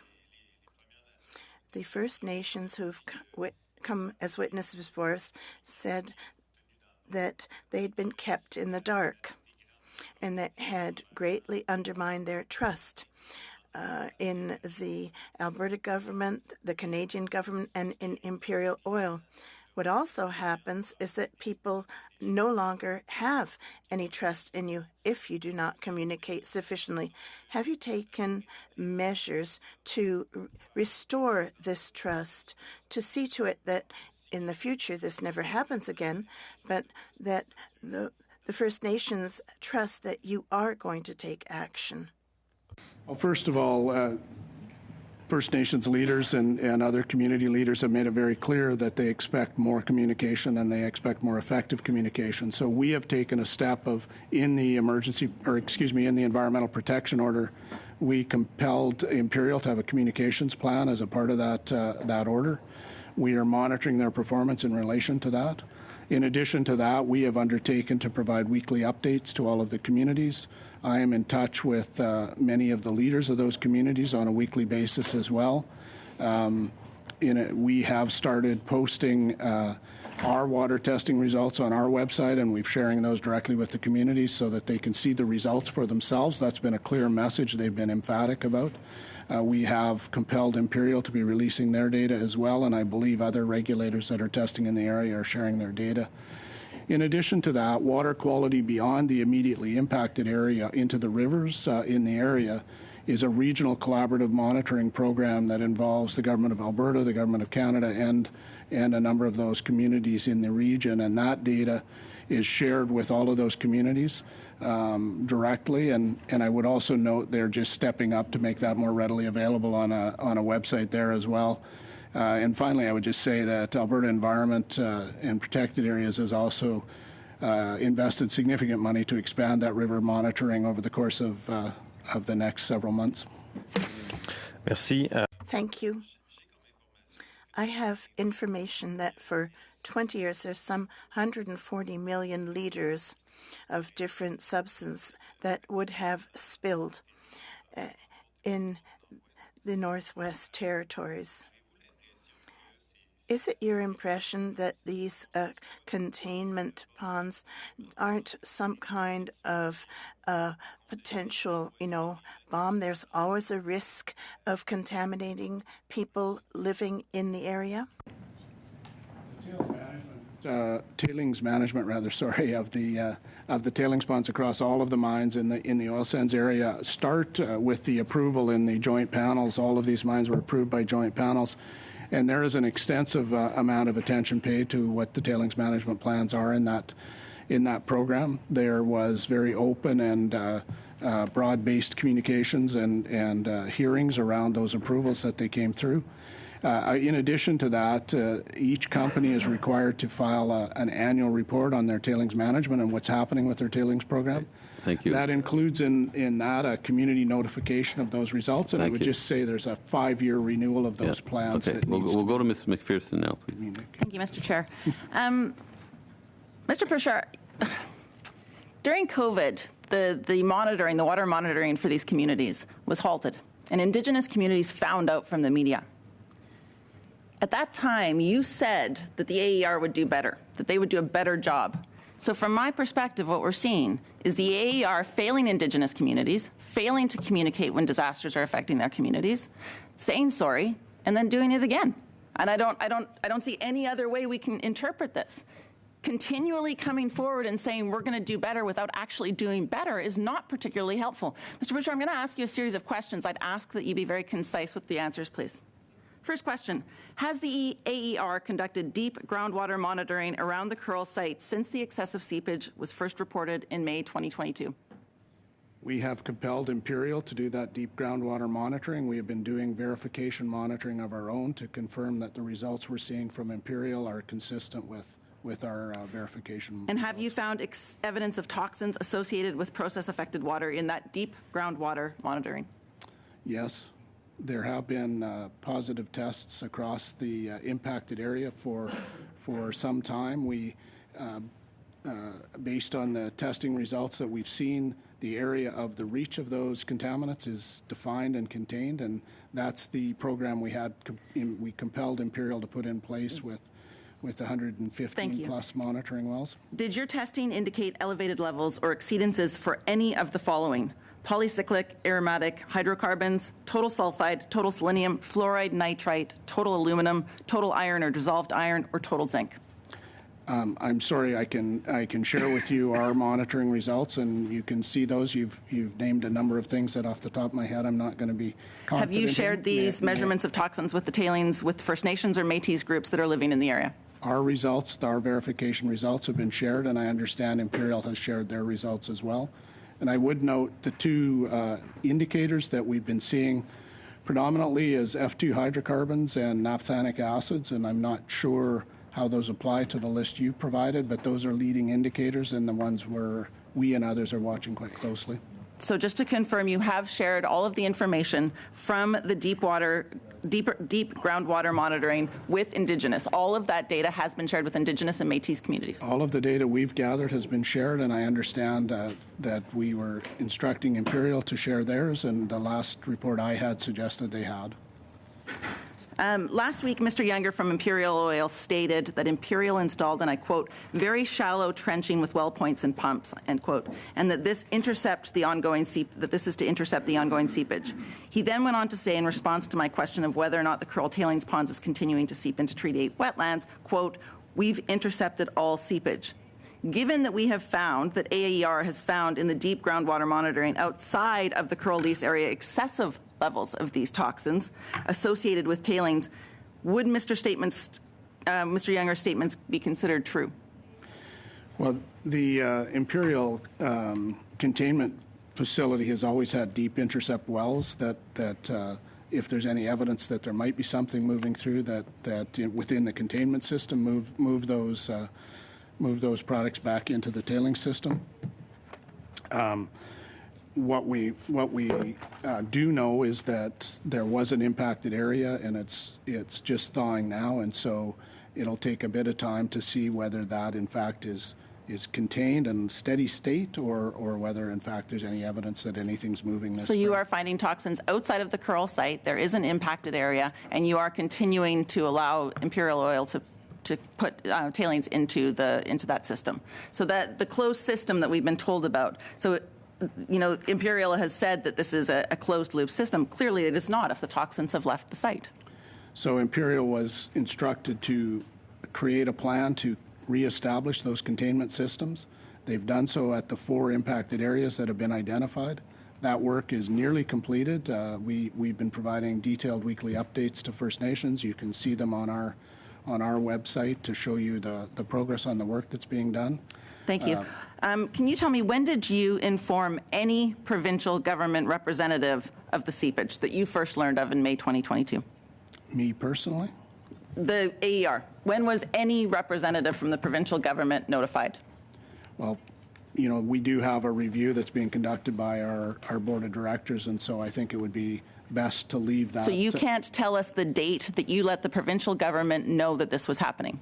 I think it's best that we let that review be a full independent review, and all of those answers and all of those questions will be addressed in that review, and the board has made a commitment that those findings will be released publicly. Mr. Pouchard, you're in front of a parliamentary committee. I would ask that you tell us the date that the provincial government knew when this spill was happening, the date that any representative from the province of Alberta knew that this spill was happening. So we have extensive relationships at the field level. That is not a date, Mr. Pouchard. I would like to know the date the provincial government knew that this was happening in Indigenous communities in northern Alberta. So what I'm saying is that that's part of the review that the board will do, and we'll find out all of the places that... So you are unwilling to tell this committee that the date that the provincial government learned about this spill?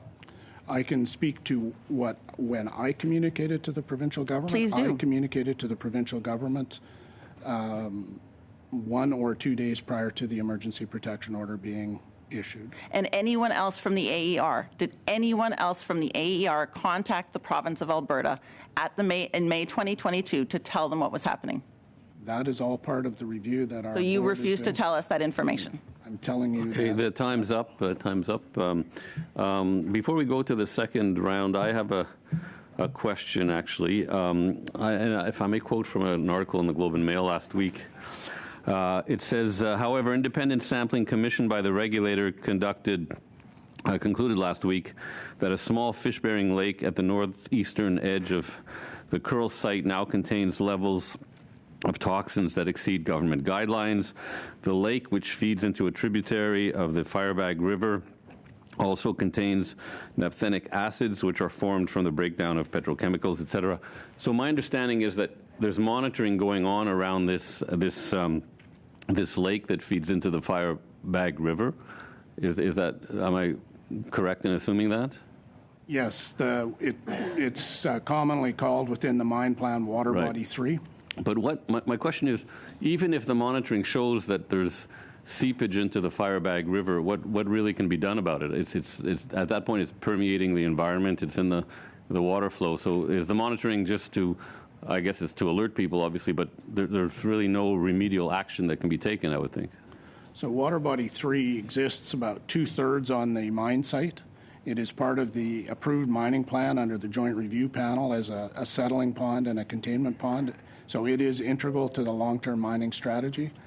I would note that the sampling of naphthenic acids and F2 hydrocarbons were, until recently, we had one F2 hydrocarbon sample that exceeded the levels that are approved. Prior to that, all are at just minimum levels or below exceedances. We have had no test results that suggest any of those compounds have left Water Body 3. As a result of seeing the first exceedance, we instructed Imperial to implement what we would call their next phase of containment around that water body. They're drilling a number of interception wells to intercept any potential seepage. They're putting in facilities across the water body to slow the movement of water across that, and they've also begun construction on a containment facility a dam so that the outflow could be stopped if needed. Thanks very much. Okay, so we'll go to the second round. Mr. Couric for 5 minutes, please. Thank you very much, Mr. Chair, and thanks to our witnesses again for being here. And let me, as I often do, just share if there's further information that you feel would be valuable to the committee's work, please feel free to follow up with that. And I would note as well, this committee has passed a motion and will be undertaking at some point in the future a study on freshwater in Canada. And certainly the testimony that we've received during the course of this study will be part of that. But I would encourage you to if you have further information, feel free to send that to this committee. Mayor Bowman, thank you for joining us here today. I think that many members around this committee and many Canadians don't understand the impact that the economic activity that happens in the regional municipality of Wood Buffalo has on our nation. So I appreciate you being here and sharing some of that. But I would ask, if I could, we've heard how important water is. And I've heard both anecdotally and from a number of communities up north. And if Ms. Goodridge was here, I'm sure she'd be very well placed to ask these questions. But as a municipality, you've figured out a lot of solutions to some of the challenges that, especially, we've seen examples where it's very difficult to get clean drinking water to remote communities. It seems like your municipality has figured out some of those things in light of the bigger context of what we're talking about with industry working nearby and all of those other dynamics. I'd ask you, Mayor Bowman, can you speak to a little bit of the success that your municipality seems to have found at actually getting clean drinking water to rural and remote communities that need it? Yeah, I can start to that. We have water treatment plants in all of our communities, in the rural and in the urban areas, and it takes the water from, in this instance, in Fort Chipewyan, from Lake Athabasca, is where it takes the water from. That intake there is treated. It has 3 reservoir ponds, and it's treated in a water facility to make sure the community has clean drinking water. I myself have experienced ice fishing in Fort Chipewyan, Old Fort, the original location of Fort Chipewyan, and it's common practice actually to drink the water out of the river, out of the lake while you're fishing. You will let it settle and drink the water. That's not uncommon. So the water in that area is incredibly above a lot of standards that you would think in the world, but our water treatment plants are very effective. And probably our CAO can speak to more how integrally our water treatment plants work. But we have water treatment plants in all of our rural communities.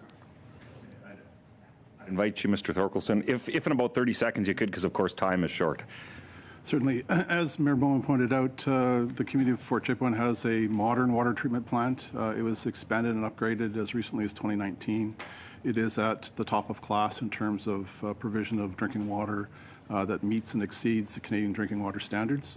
We have robust testing in place. We test the drinking water that's produced for the community on a daily, weekly, and biweekly basis according to our regulator, which is the Alberta Environment and Protected Areas. And we've also undertaken additional testing since this incident to ensure that the water we're producing and the water that's arriving at our intake is safe to take into our treatment plant. So if I could ask a very direct question, because the safety of water here is obviously key.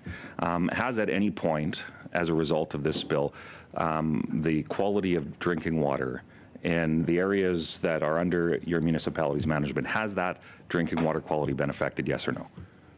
No, it hasn't been. We've undertaken extreme more testing than usual, and the drinking water's been clean since this started. Okay, thank you. And I would just note that it might be good to have you back, because I think that others within the federal government could take some lessons from the work that you guys have done, and consultation with Indigenous communities and the partnerships that I understand that exist there.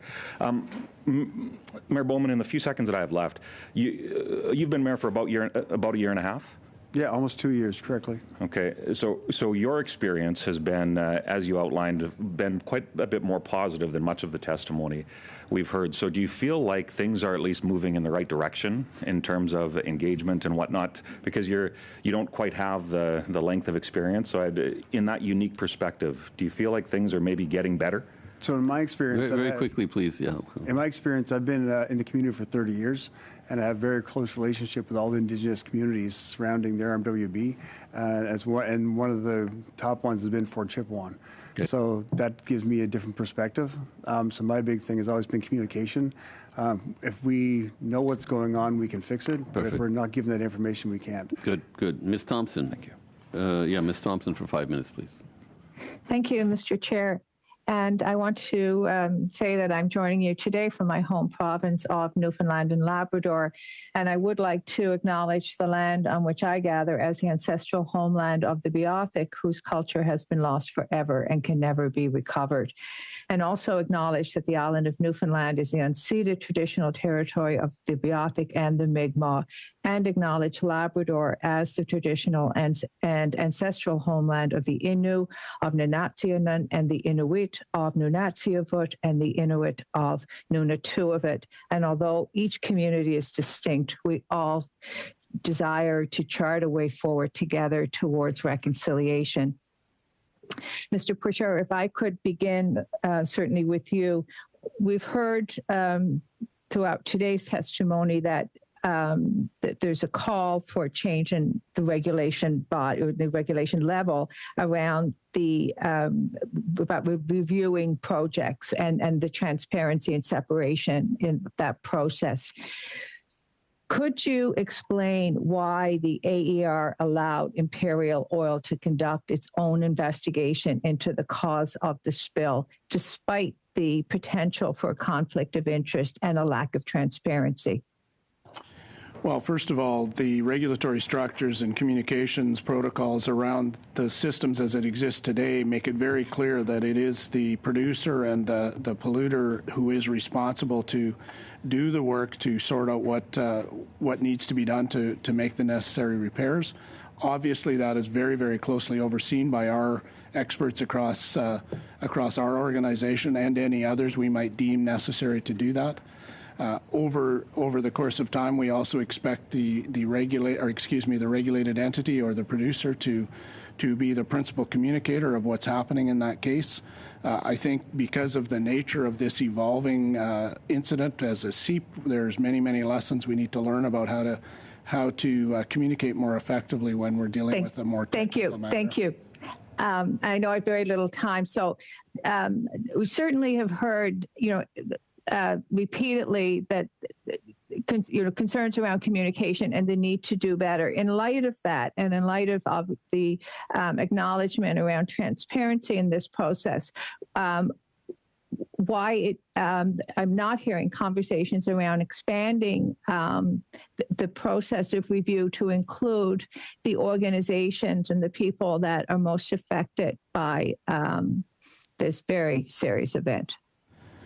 Well, as I've said, there's no question we didn't meet community expectations in keeping them informed. There are a number of different vehicles whereby communities are engaged around the operation of the oil sands. Part of what I'm understanding is underway is a good and healthy conversation around all of those things and how to make them stronger and better. Regional water monitoring, as an example, is a collaboration between ECCC and Alberta Environment and Protected Areas, as well as many community members. They're monitoring river water quality on the Firebag and the Muskeg and on the Athabasca River. That conversation is very active in terms of saying what more and how better can we do that work and ensure that those rivers are healthy and strong. We obviously have a lot to learn and a lot to do around how we monitor the impacted area around a mine site and ensure that it's transparent in terms of what's happening in and around those areas, and we will take those lessons to heart. Thank you. It was previously reported in April 2019, and this was well before the seepage occurred, that Imperial Oil was using an older type of leak detection system that's not as sensitive as the newer high-definition models. Are you aware of this? And if so, what action has been taken?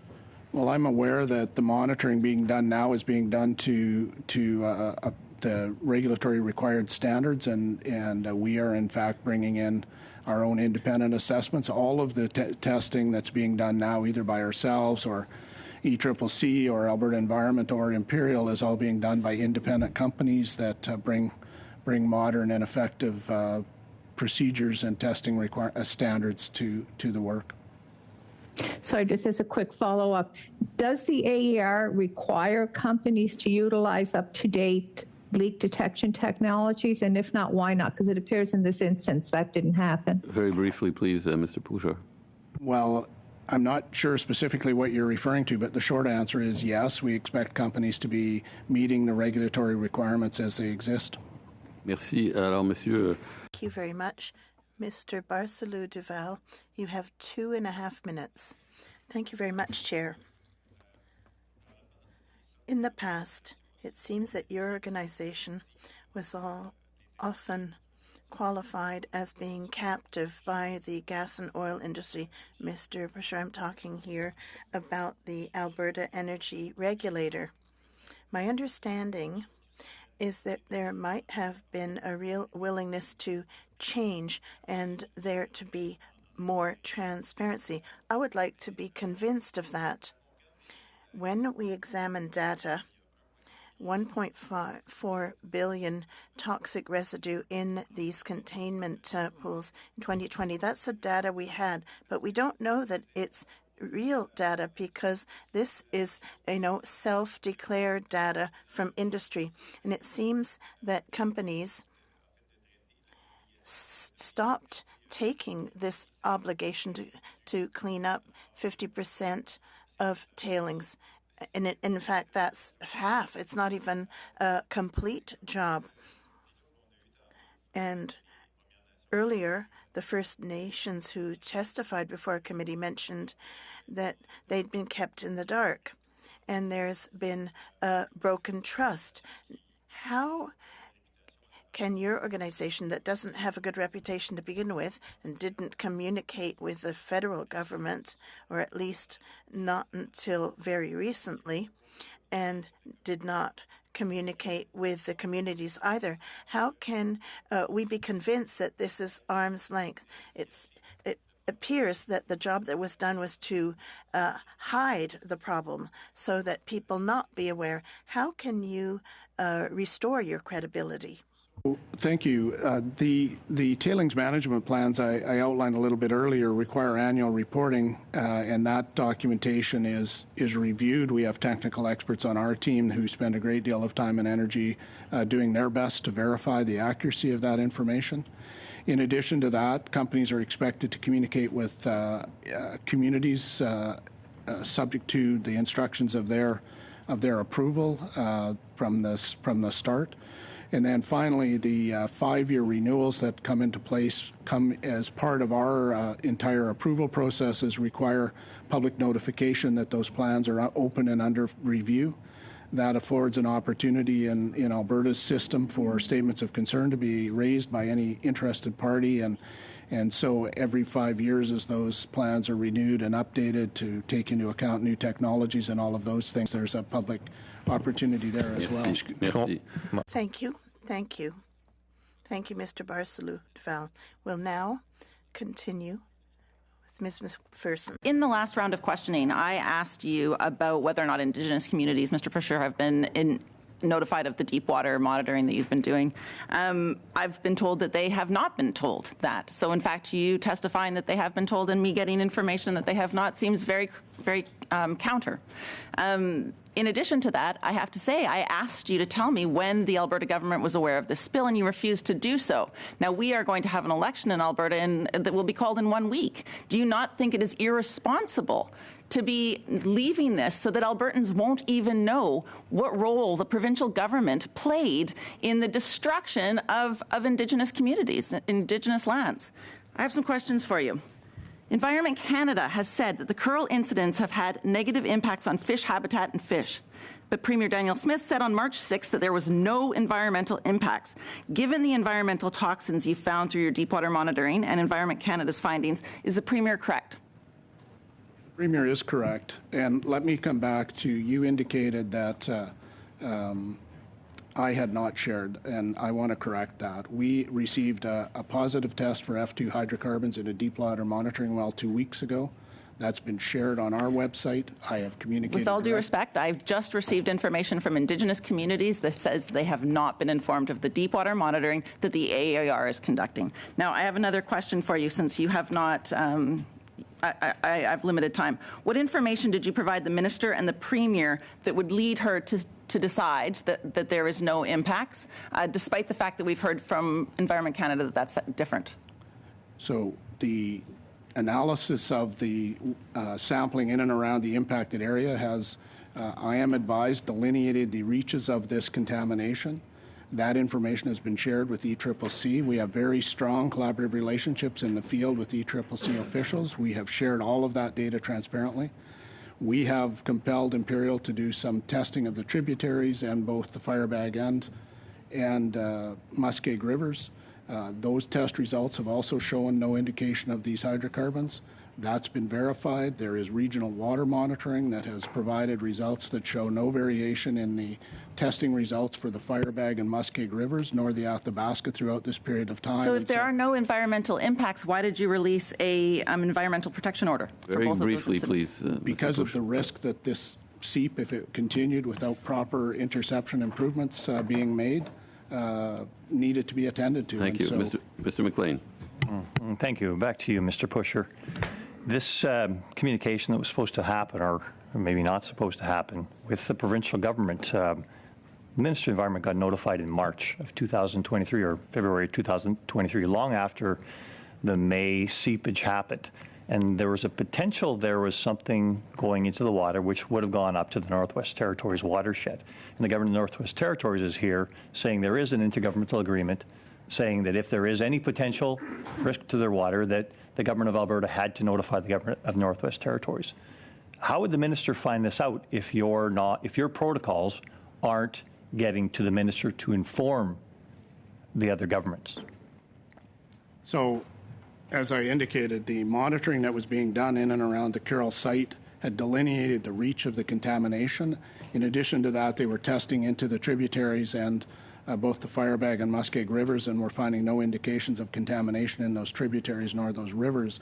And so at that time, and this will be part of the review and investigation, and very fundamental to it is the veracity of that. But at that time, there was not evidence of impacts into those water bodies. Thank you. The Minister of Climate Change Canada, Environment and Climate Change Canada, has put forth an idea that we need a joint federal, provincial, Indigenous group to look at how we actually solve this. My opinion at the outset is that the more direct we make this communication, the more direct we make the responsibility for communication, the more on the ground we make the responsibility for the communication, the more accountable that body is going to be. I think we water it down by putting a whole bunch of different bodies in here, but making sure those communities are informed is a must at all points in time. But let me ask our representatives here from Environment and Climate Change Canada, do you think you have the ability, given your current resources, to actually fulfill more consultations with various groups? Because your budget's up 24% in the past 2 years. Money's money, but health is health, and we're going to have to make sure we allocate something to this. But does this lead to a direct solution in your opinion, or is this just more consultation as opposed to direct communication? Thank you, Chair. I think Minister Guilbeault has made it clear that this issue is a priority at this time for our department. And as you mentioned, he has proposed the creation of a working group that can go to the need for improvements to the notification and monitoring systems. And we are very much looking forward to what will come out of that proposed working group. And at this point, I think it's fair to say that all potential options are on the table for ways to improve going forward. Thank you. The question I have of that is, under your department's oversight, the giant mine in the Northwest Territories is the most toxic site in Canada. So it's not something that I see you having much expertise in at this point in time. My opinion, for this committee's sake, is that this is much more easily dealt with and directly dealt with by the people on the ground dealing with the situation, not from afar. More resources and more paper resources aren't going to solve this. A clear line of communication from the responsible government on the ground is exactly what communities are expecting here, so they know immediately and forthrightly exactly what's happening with their water resources. Thank you. I'll pass the rest of my time here. Thank you very much, Mr. Chair. Thank you, Mr. McLean. We'll go now to Mr. Longfield. Thank you, Chair, and thank you for the witnesses being here. I've got a couple of areas that I wanted to explore. One is around governance, and it's pretty clear hearing from Indigenous, Métis, and the Dénes that significant groups are being left out of conversations.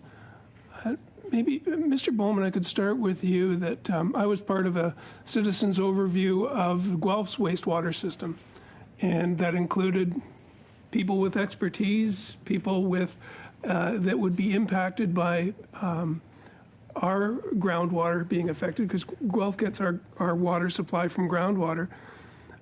Having Indigenous people or the partners that we've heard from involved in the oversight and governance is something that seems to be a gap. Could you maybe comment on that? And maybe, Mr. Pusher, you could do a follow-up.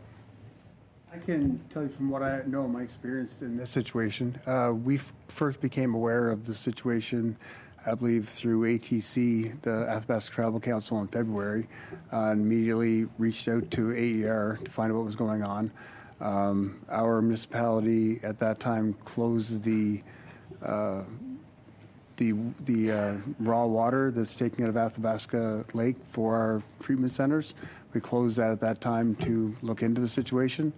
And at that time, also very close conversations with Chief Adam, Chief Tuckrow, and President Cardinal. So we were all on the board, and AER was communicating with them.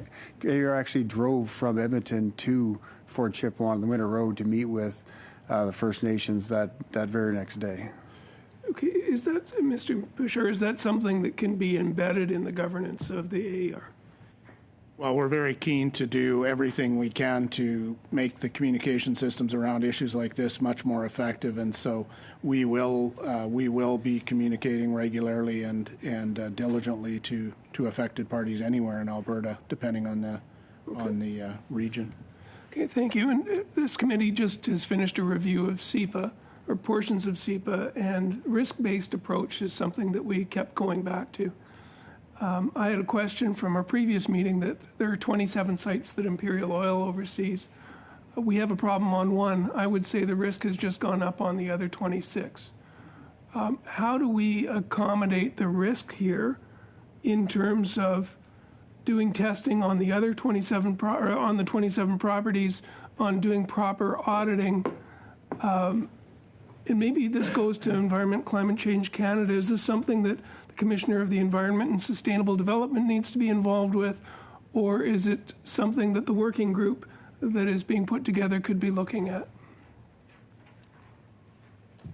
Chair, I think I'll maybe defer the question on who's best positioned to look at that, whether it's the Commissioner of the Environment, but I would say that ECCC does conduct routine inspections to check for seepage from oil sands, tailings, ponds throughout the Athabasca regions, and we respond to any releases that occur in contravention of the Fisheries Act, and we'll be conducting some additional inspections this year. For the last 10 years or so, we've collected hundreds of samples from various tailing ponds to ensure compliance with the Fisheries Act. I would also say, in terms of the risk that you've mentioned, we are actually working right now with the Crown Indigenous Working Group to look exactly at options to address the risk from the accumulation of oil sands processed water in tailings ponds, recognizing that this does pose an important threat to nearby communities.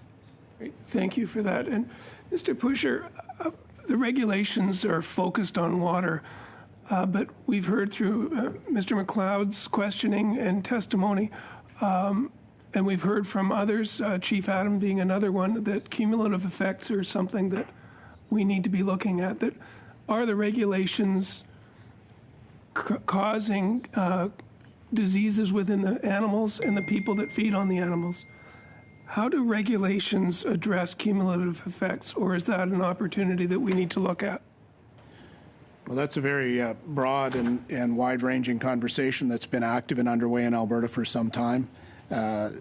First and foremost, there is the Lower Athabasca Regional Plan, and that plan was developed by and led by the Alberta Ministry of Environment and Protected Areas. It is under review as we speak, and they're engaged in consultations around that. It is the first vehicle that Alberta uses to begin the conversation around cumulative effects, and so, that will be an ongoing conversation. Merci. Merci beaucoup. Alors, Thank you. Thank you very much. And now we're going to begin our third round. Mr. Lake will begin. 5 minutes. Thank you, Mr. Chair, and thank you to the witnesses. Mr. Pusher, did you have a chance to listen to or review the testimony from the previous meeting of the committee? I did. Was there anything said that struck you particularly as being incorrect? Well, if you've had an opportunity to visit a community like Fort Chipewyan, and one of the beauties of the Winter Road is you have an opportunity to drive through the Delta, a pretty remarkable part of the world, and it's easy to understand the community members' passion for where they live and that rich and beautiful part of the world. So notwithstanding whether something is 100% accurate based on some scientific test or not, there's no doubt at all that the concerns in the community are real, and we need to do everything in our power to allay those concerns. What about in regards to Imperial's testimony the other day? Anything that would stand out as particularly to you as being incorrect or requiring maybe clarification? Well, you've led me right to the place where I absolutely have to say that. It's all subject to the investigation, and it would definitely be inappropriate for me to speculate on any potential wrongdoing or inappropriate behavior on Imperial's behalf. That's a fundamental part of our investigation, is looking for those things. Has there been anything that would be that you would have recognized or particularly considered incorrect in regards to anything that anybody said about the AER? We're public servants. People are welcome to offer their opinions on our work. We'll listen very carefully and diligently, and we'll take every opportunity we can find to improve our processes and to do a better job. One of the things in recent years in many different issues that we could probably reflect on where there's a lot of strong opinions would be, that I've noticed is that experts come before committees and aren't necessarily clear on what they know and don't know. At this point in time, today, what do we know about the situation at Curl? And what could you say that we need to know, that we still need to know? So the Environmental Protection Order outlines a fairly good statement of fact. If you go through it, I referred to some of that in my opening remarks, and so I understand the time sequence of what happened. There is monitoring data that is available, and both on Imperial's website and on ours. Imperial has posted their mitigation strategy, and you can go through those mitigation efforts. The fundamental, most important thing that our team is diligently watching and expecting Imperial to be vigilant with is this working? Are the new containments working? And so monitoring data will be essential as we go through breakup this spring, and we and others need to share that broadly so everyone understands what's happening as water begins to move through that part of the world. As I'm reading this, and I'm not an expert in the science, but as I'm reading this, and you talk in June 3rd, you recognize the potential indicator of industrial wastewater. What is industrial wastewater? Tailings is in this, right. In the nature of this conversation. Tailings is the term most of us would recognize. But then it said that there was some. There was a suggestion that it could be attributed to natural sources. Well, bitumen is fairly prevalent across this part of the world. It comes in contact with groundwater in many places, and so there are natural occurrences of some of those indicators in the region.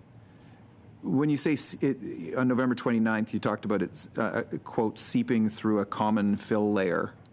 What does that mean for a layperson listening into this testimony today. What does that mean, common fill layer? As you build an earthen dam, you have a need to make sure that water can move through that structure. If you try to barricade that entire dam, you risk it's becoming saturated and the risk of a more catastrophic failure. So what you do then is allow rainwater runoff, those types of things to move through that. You have a containment area that involves a number of different strategies to intercept any of that seepage and move it back into the tailings facility.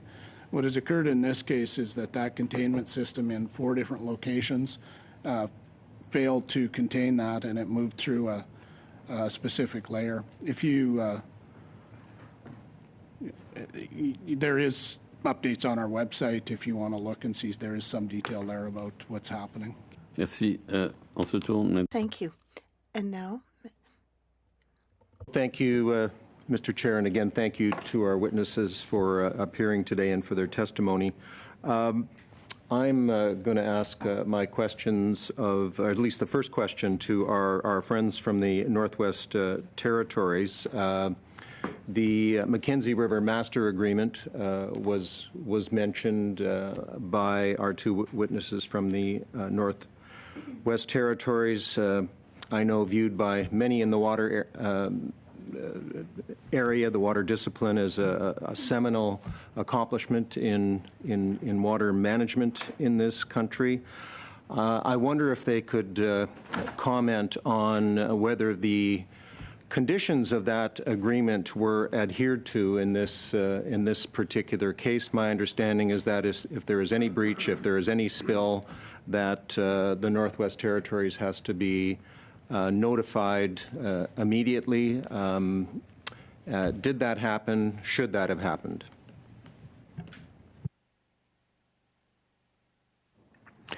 Thank you. Quick your question, no. It didn't happen. It should have happened, but it didn't. If you look at the agreement, it says could, and it's us that making that decision, not Alberta. It should be us that makes that decision. So, no, we did not. We were not informed, and we did articulate that message to Minister Savage. Thank you. Maybe a question to Mr. Pusher. I'm late in the agenda here, so many of my questions have been answered, but I wonder if you would just give this a little reflection. I think you've heard the fear, you've heard the frustration, the anger, the disappointment, the lack of trust that has been expressed by First Nations and Métis communities. If you could go back in time and revisit this particular issue and how it was handled. I've heard you say several times you're falling back on established protocols, but protocols aside, what would you do differently?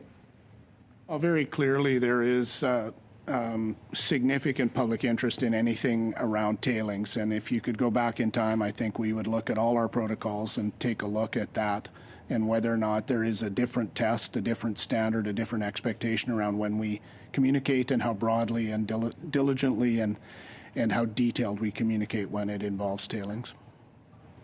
I'm going to give the remainder of my time to Ms. May. Thank you. How much time would that be, Mr. Chair?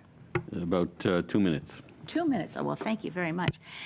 In that case, I want to start my questions to Minister Environment Minister from the Northwest Territories, and thank you so much for being here with us virtually. I wanted to put to you, Minister, some of the testimony that this committee received March 30th of 2010 from the late world-renowned water scientist, Dr. David Schindler.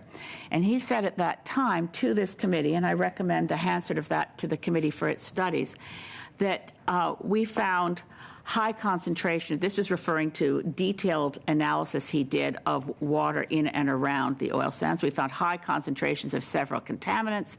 He goes on to say that in reviewing this, his conclusion is that the industry is, I'll quote from the testimony before Hansard, that the industry is adding substantially to the contaminant burdens of the Athabasca River by both airborne and waterborne pathways. He also concluded back then, 13 years ago, that our evidence from the National Pollutant Release Inventory indicates that oil sands companies should be charged under the Fisheries Act. So it's not entirely a hypothetical question to the minister, but I'm wondering, given the current situation, if you believe that we should be pursuing charges because of contamination that affects downstream in the Northwest Territories. Thank you. I actually have Dr. Kelly on here, and I'd like her to answer that because she was part of Dr. Schindler's team. Thank you. Fairly briefly, please. Thank you. I think that from my perspective, working with Dr. Schindler, we have a tool in the transboundary agreement. We need to use it. It needs to be implemented the way that it was designed. And we need to understand and be communicated with so that we can make decisions about whether risks are going to be impacting the Northwest Territories. And that's what we've been discussing with the Alberta government and with the federal government as well. Thank you. Thank you very much. Mr.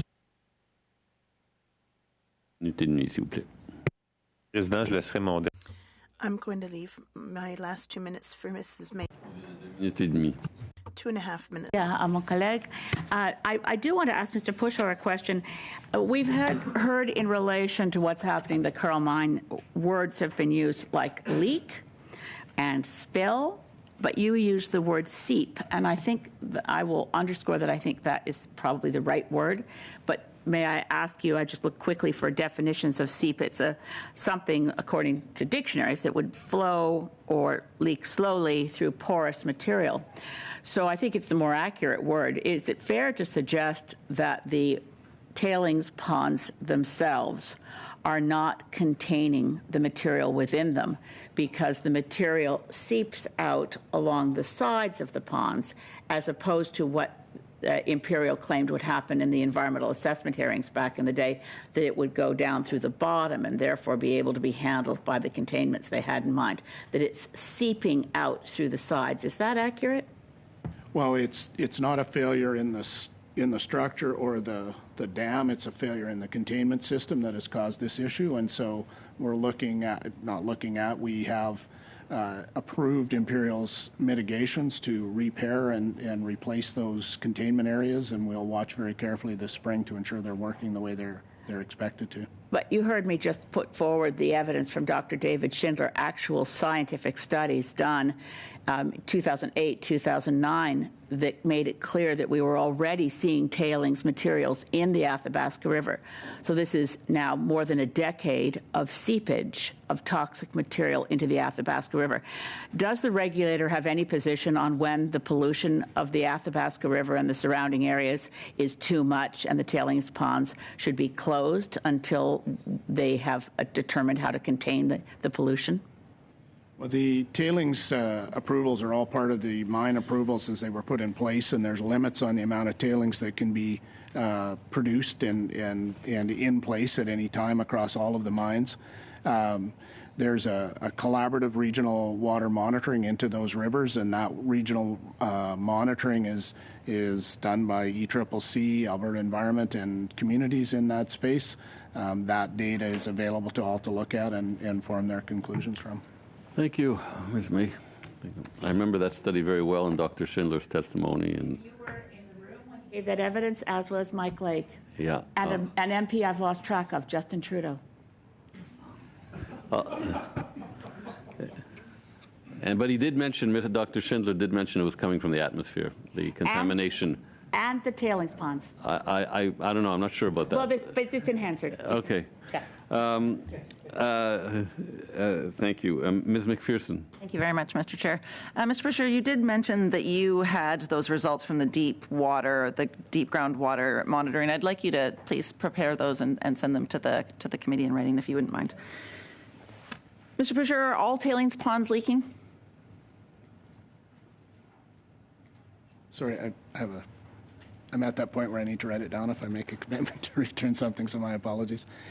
All of the tailings ponds have extensive monitoring programs to evaluate what's happening along each of them. Are they leaking? As part of this work, once we understood what was happening with the Curl project, we asked all mines to do an assessment of their facilities and determine whether there was any indication that anything like this might be happening elsewhere. We've recently received all of that information, and our team of experts is evaluating it. And that wasn't and really a response to the question, but thank you. Can you also tell me, what about the tailings ponds that are located right next to the Athabasca River? As we've heard from Ms. May, clearly they must be seeping into the Athabasca. There are extensive monitoring programs around all of the tailings ponds in the region. There's an annual report on the performance of those tailings ponds that is public and can be accessed and reviewed by anyone. It is a requirement that the operators of all of those tailings facilities communicate those to the impacted communities. In addition to that, there's a 5-year review that requires companies to assess their tailings and present an updated strategy on how they're managing. So what you're telling us is that if they are leaking, that's fine, because there's a process to tell people about it, even though that process to tell people about it hasn't been working and nobody's been told about it. The Imperial Curl Joint Review Panel noted the location of this tailings pond, which has been leaking for almost a year, is on top of porous soil, likely to allow tailings water to seep into groundwater. It's also noted that the seepage from this pond would impact the Firebag River if not controlled. The panel therefore recommended that a detailed hydrogeological investigation be required as part of the detailed dike design pursuant to Alberta's dam safety regulations. However, AER's approval for this tailings pond does not include the detailed hydrological investigation condition. Why was this recommendation of the Joint Review Panel not followed? So these are all parts of what will be reviewed in the investigation that was done, whether Imperial has met the expectations of the operations as required. It's also a part of the review that the board has undertaken to look at whether we've performed to the way we should perform, and it's at that time that the detailed answers to all those questions will be available. So, Mr. Chair, the time's up, unfortunately. Thank you. Mr. Couric. Thank you very much, Chair. Mr. Pusher, we've heard a lot about this report that an investigation that is ongoing. Is that going to be public when it is complete? So our investigation of Imperial and Imperial's conduct will be public as soon as we've completed it and/or the prosecution's office has completed any work they may undertake in relation to potential prosecutions. When that's complete, could you table that with this committee? Would that be something that's appropriate to ask? Sure. Okay, thank you very much for that.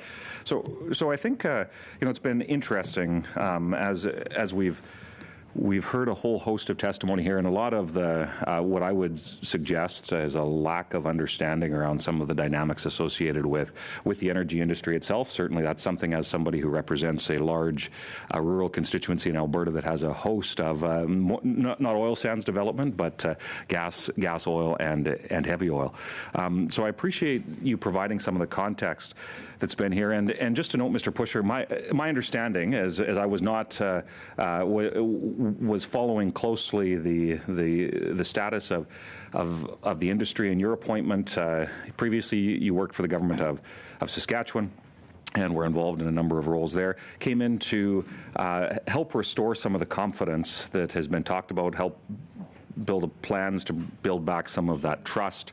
And I would just note that as it's gotten pretty political by certainly one party represented around this table, trying to pin the blame on their on a particular provincial government, but certainly that there was an NDP premier that was in charge prior to the current Alberta government. So I would just make that as a general observation here, that we all around this table, I would hope, want to see what's best for our country, what's best to ensure that Indigenous communities are given safe, clean, great opportunities to both prosper and engage in reconciliation and everything associated with that. And I would, therefore, in that context, we heard from Indigenous communities specifically, and this will be a question for both Mayor Bowman and Mr. Pusher in about the 2 minutes that I have left, so I'll give you each about a minute. There has been the distinction made between oil sands development and tailings are an ongoing concern. about the management of tailings, the plan, the remediation, and ultimately the reason why we're all here in terms of trying to get answers related to a leak. So if I could ask you both, just in terms of how to address the larger issue of tailings when it comes to confidence that is needed to be restored in the energy industry, specifically with oil sands development. So I'll start with Mr. Pusher for about 45 seconds and then Mr. Bowman for about 45 seconds as well. Well, first and foremost, this is a very broad conversation that needs to occur by all parties, including both levels of government, Alberta and Canada. Those conversations must include the communities who live and occupy that land. And so we as a regulator participate typically in those conversations, mostly for technical expertise and our experience and views on the current system and opportunities to move forward. So it's an important conversation. It's a conversation we look forward to and look forward to having a voice in. Thank you. And Mayor Bowman. Thank you. Yeah, for my perspective in the municipality, it's comes down to engagement, comes down to communication. We go to all of our rural communities regularly, and in the most recent, it's been Fort Chipewyan for this circumstance. And what we hear is just they're not getting information as quickly as they need it, and the details of that information. So what we've been doing is for ourselves is doing doubled the testing we've been doing from the raw water coming into the reservoir ponds and testing that water to make sure the water that goes to the community is clean, is clean, good water, and communicating that to the community, whether it's through the chiefs, the elders, and just community members for engagements. Thank you. I think that's close to my time. So pretty much, yeah. Okay, thanks. Last but not least, Mr. McLeod. Thank you, Mr. Chair. Mr. Chair, I want to bring forward a motion, and it reads that pursuant to Standing Order 108 brackets 2 and following the toxic leak of the tailings ponds and Imperial Oil and Alberta Energy Regulators' failure to provide appropriate answers to this committee, the lack of action taken and for putting the lives, health, and safety of Indigenous communities at risk, that the committee, A, invite the CEO of Imperial Oil and the Alberta Energy Regulator for a 2-hour meeting in October 2023 and provide this committee with updates on what steps they took since April 2023 to address the issues resulting from the tailings ponds leak never happens again, and B, that these meetings, Imperial Oil and Alberta Energy Regulator provide the committee with the documents that support the actions they took, and C, that these meetings take place in October 2023 and these meetings be televised, and that the evidence gathered during these meetings be taken into consideration during the study of freshwater. Mr. Chair, this motion's also been translated. And Mr. McLeod, my question to you is, are you just giving notice or are you tabling? I'm moving the motion. Moving the motion. Okay, we have Mr. Lake. Yeah, this is unusual to see, because we got notice of the motion which references the testimony of the witnesses, and we got notice of the motion pretty much as the meeting was starting. So how can we, it seems a little bad faith to move a motion referencing that we didn't get answers from the witnesses before the witnesses have even started to testify.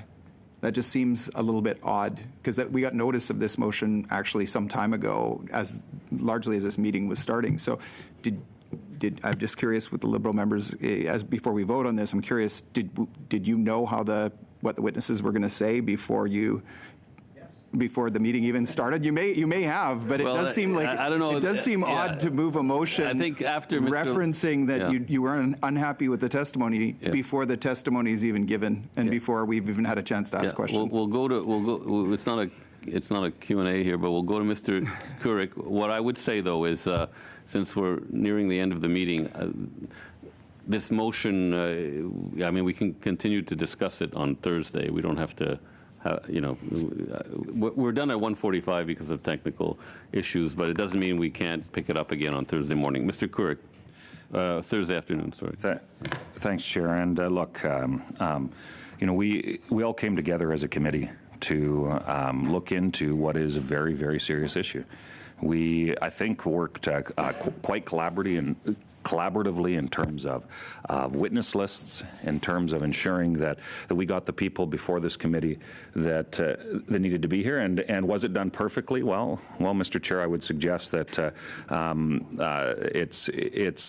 it probably wasn't, but there was a pretty solid effort on the part of certainly the members of the Conservative Party to try and make sure we got to the substance of exactly what needed to be accomplished. And I think if we look back over the last 3 meetings, we have heard a lot.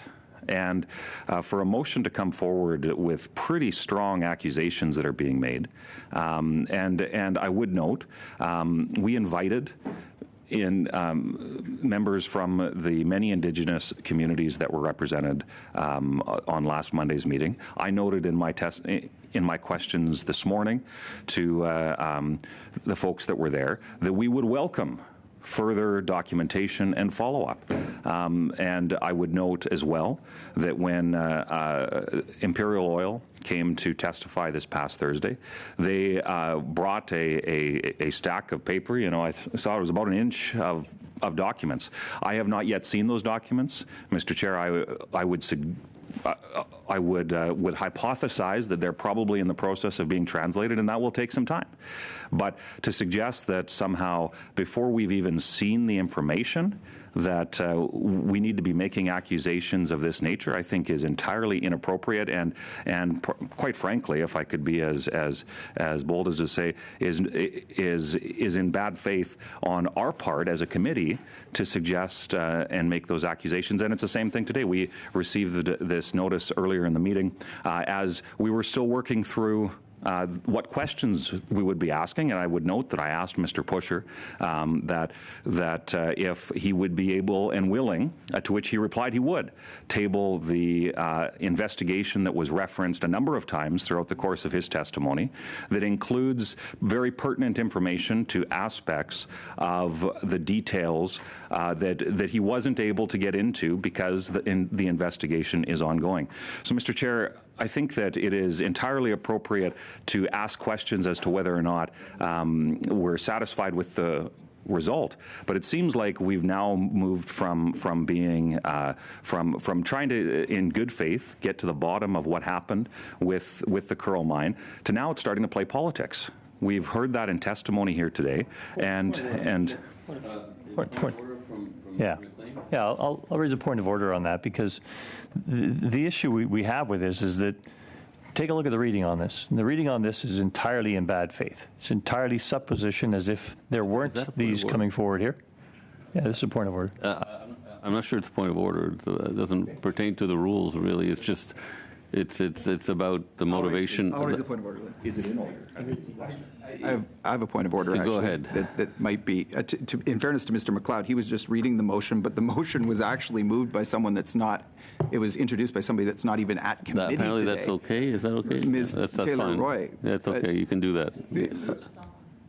No, she's no longer online now. That's not Ms. Taylor-Roy. But apparently that's. I'm told this is all. So she proper. Did she hear all of the testimony before moving a motion that the testimony? You'd have to ask her, and you know, in the lobby maybe. I don't know. But when I guess what I'm saying to all members, we have a minute left. Okay, we're going to pick up, and I've started a list. We have Mr. McLean, Mr. Longfield. We'll just continue on Thursday morning, but we have to stop in about 30 seconds. Okay. And I'll add Mr. Deltel's name. So everyone will get a chance to speak, raise points of order, and the rest of it. But we've got to stop in about 15 seconds because we have question period, and we have to release our witnesses who were kind enough to come here and provide us with answers and information. And so I want to take this opportunity to thank everyone for being here, as well as online, and participating in what was I thought it was a very interesting discussion that brought out a lot of information and adds to our understanding of the issue. So thank you to all, and we'll see each other on Thursday afternoon.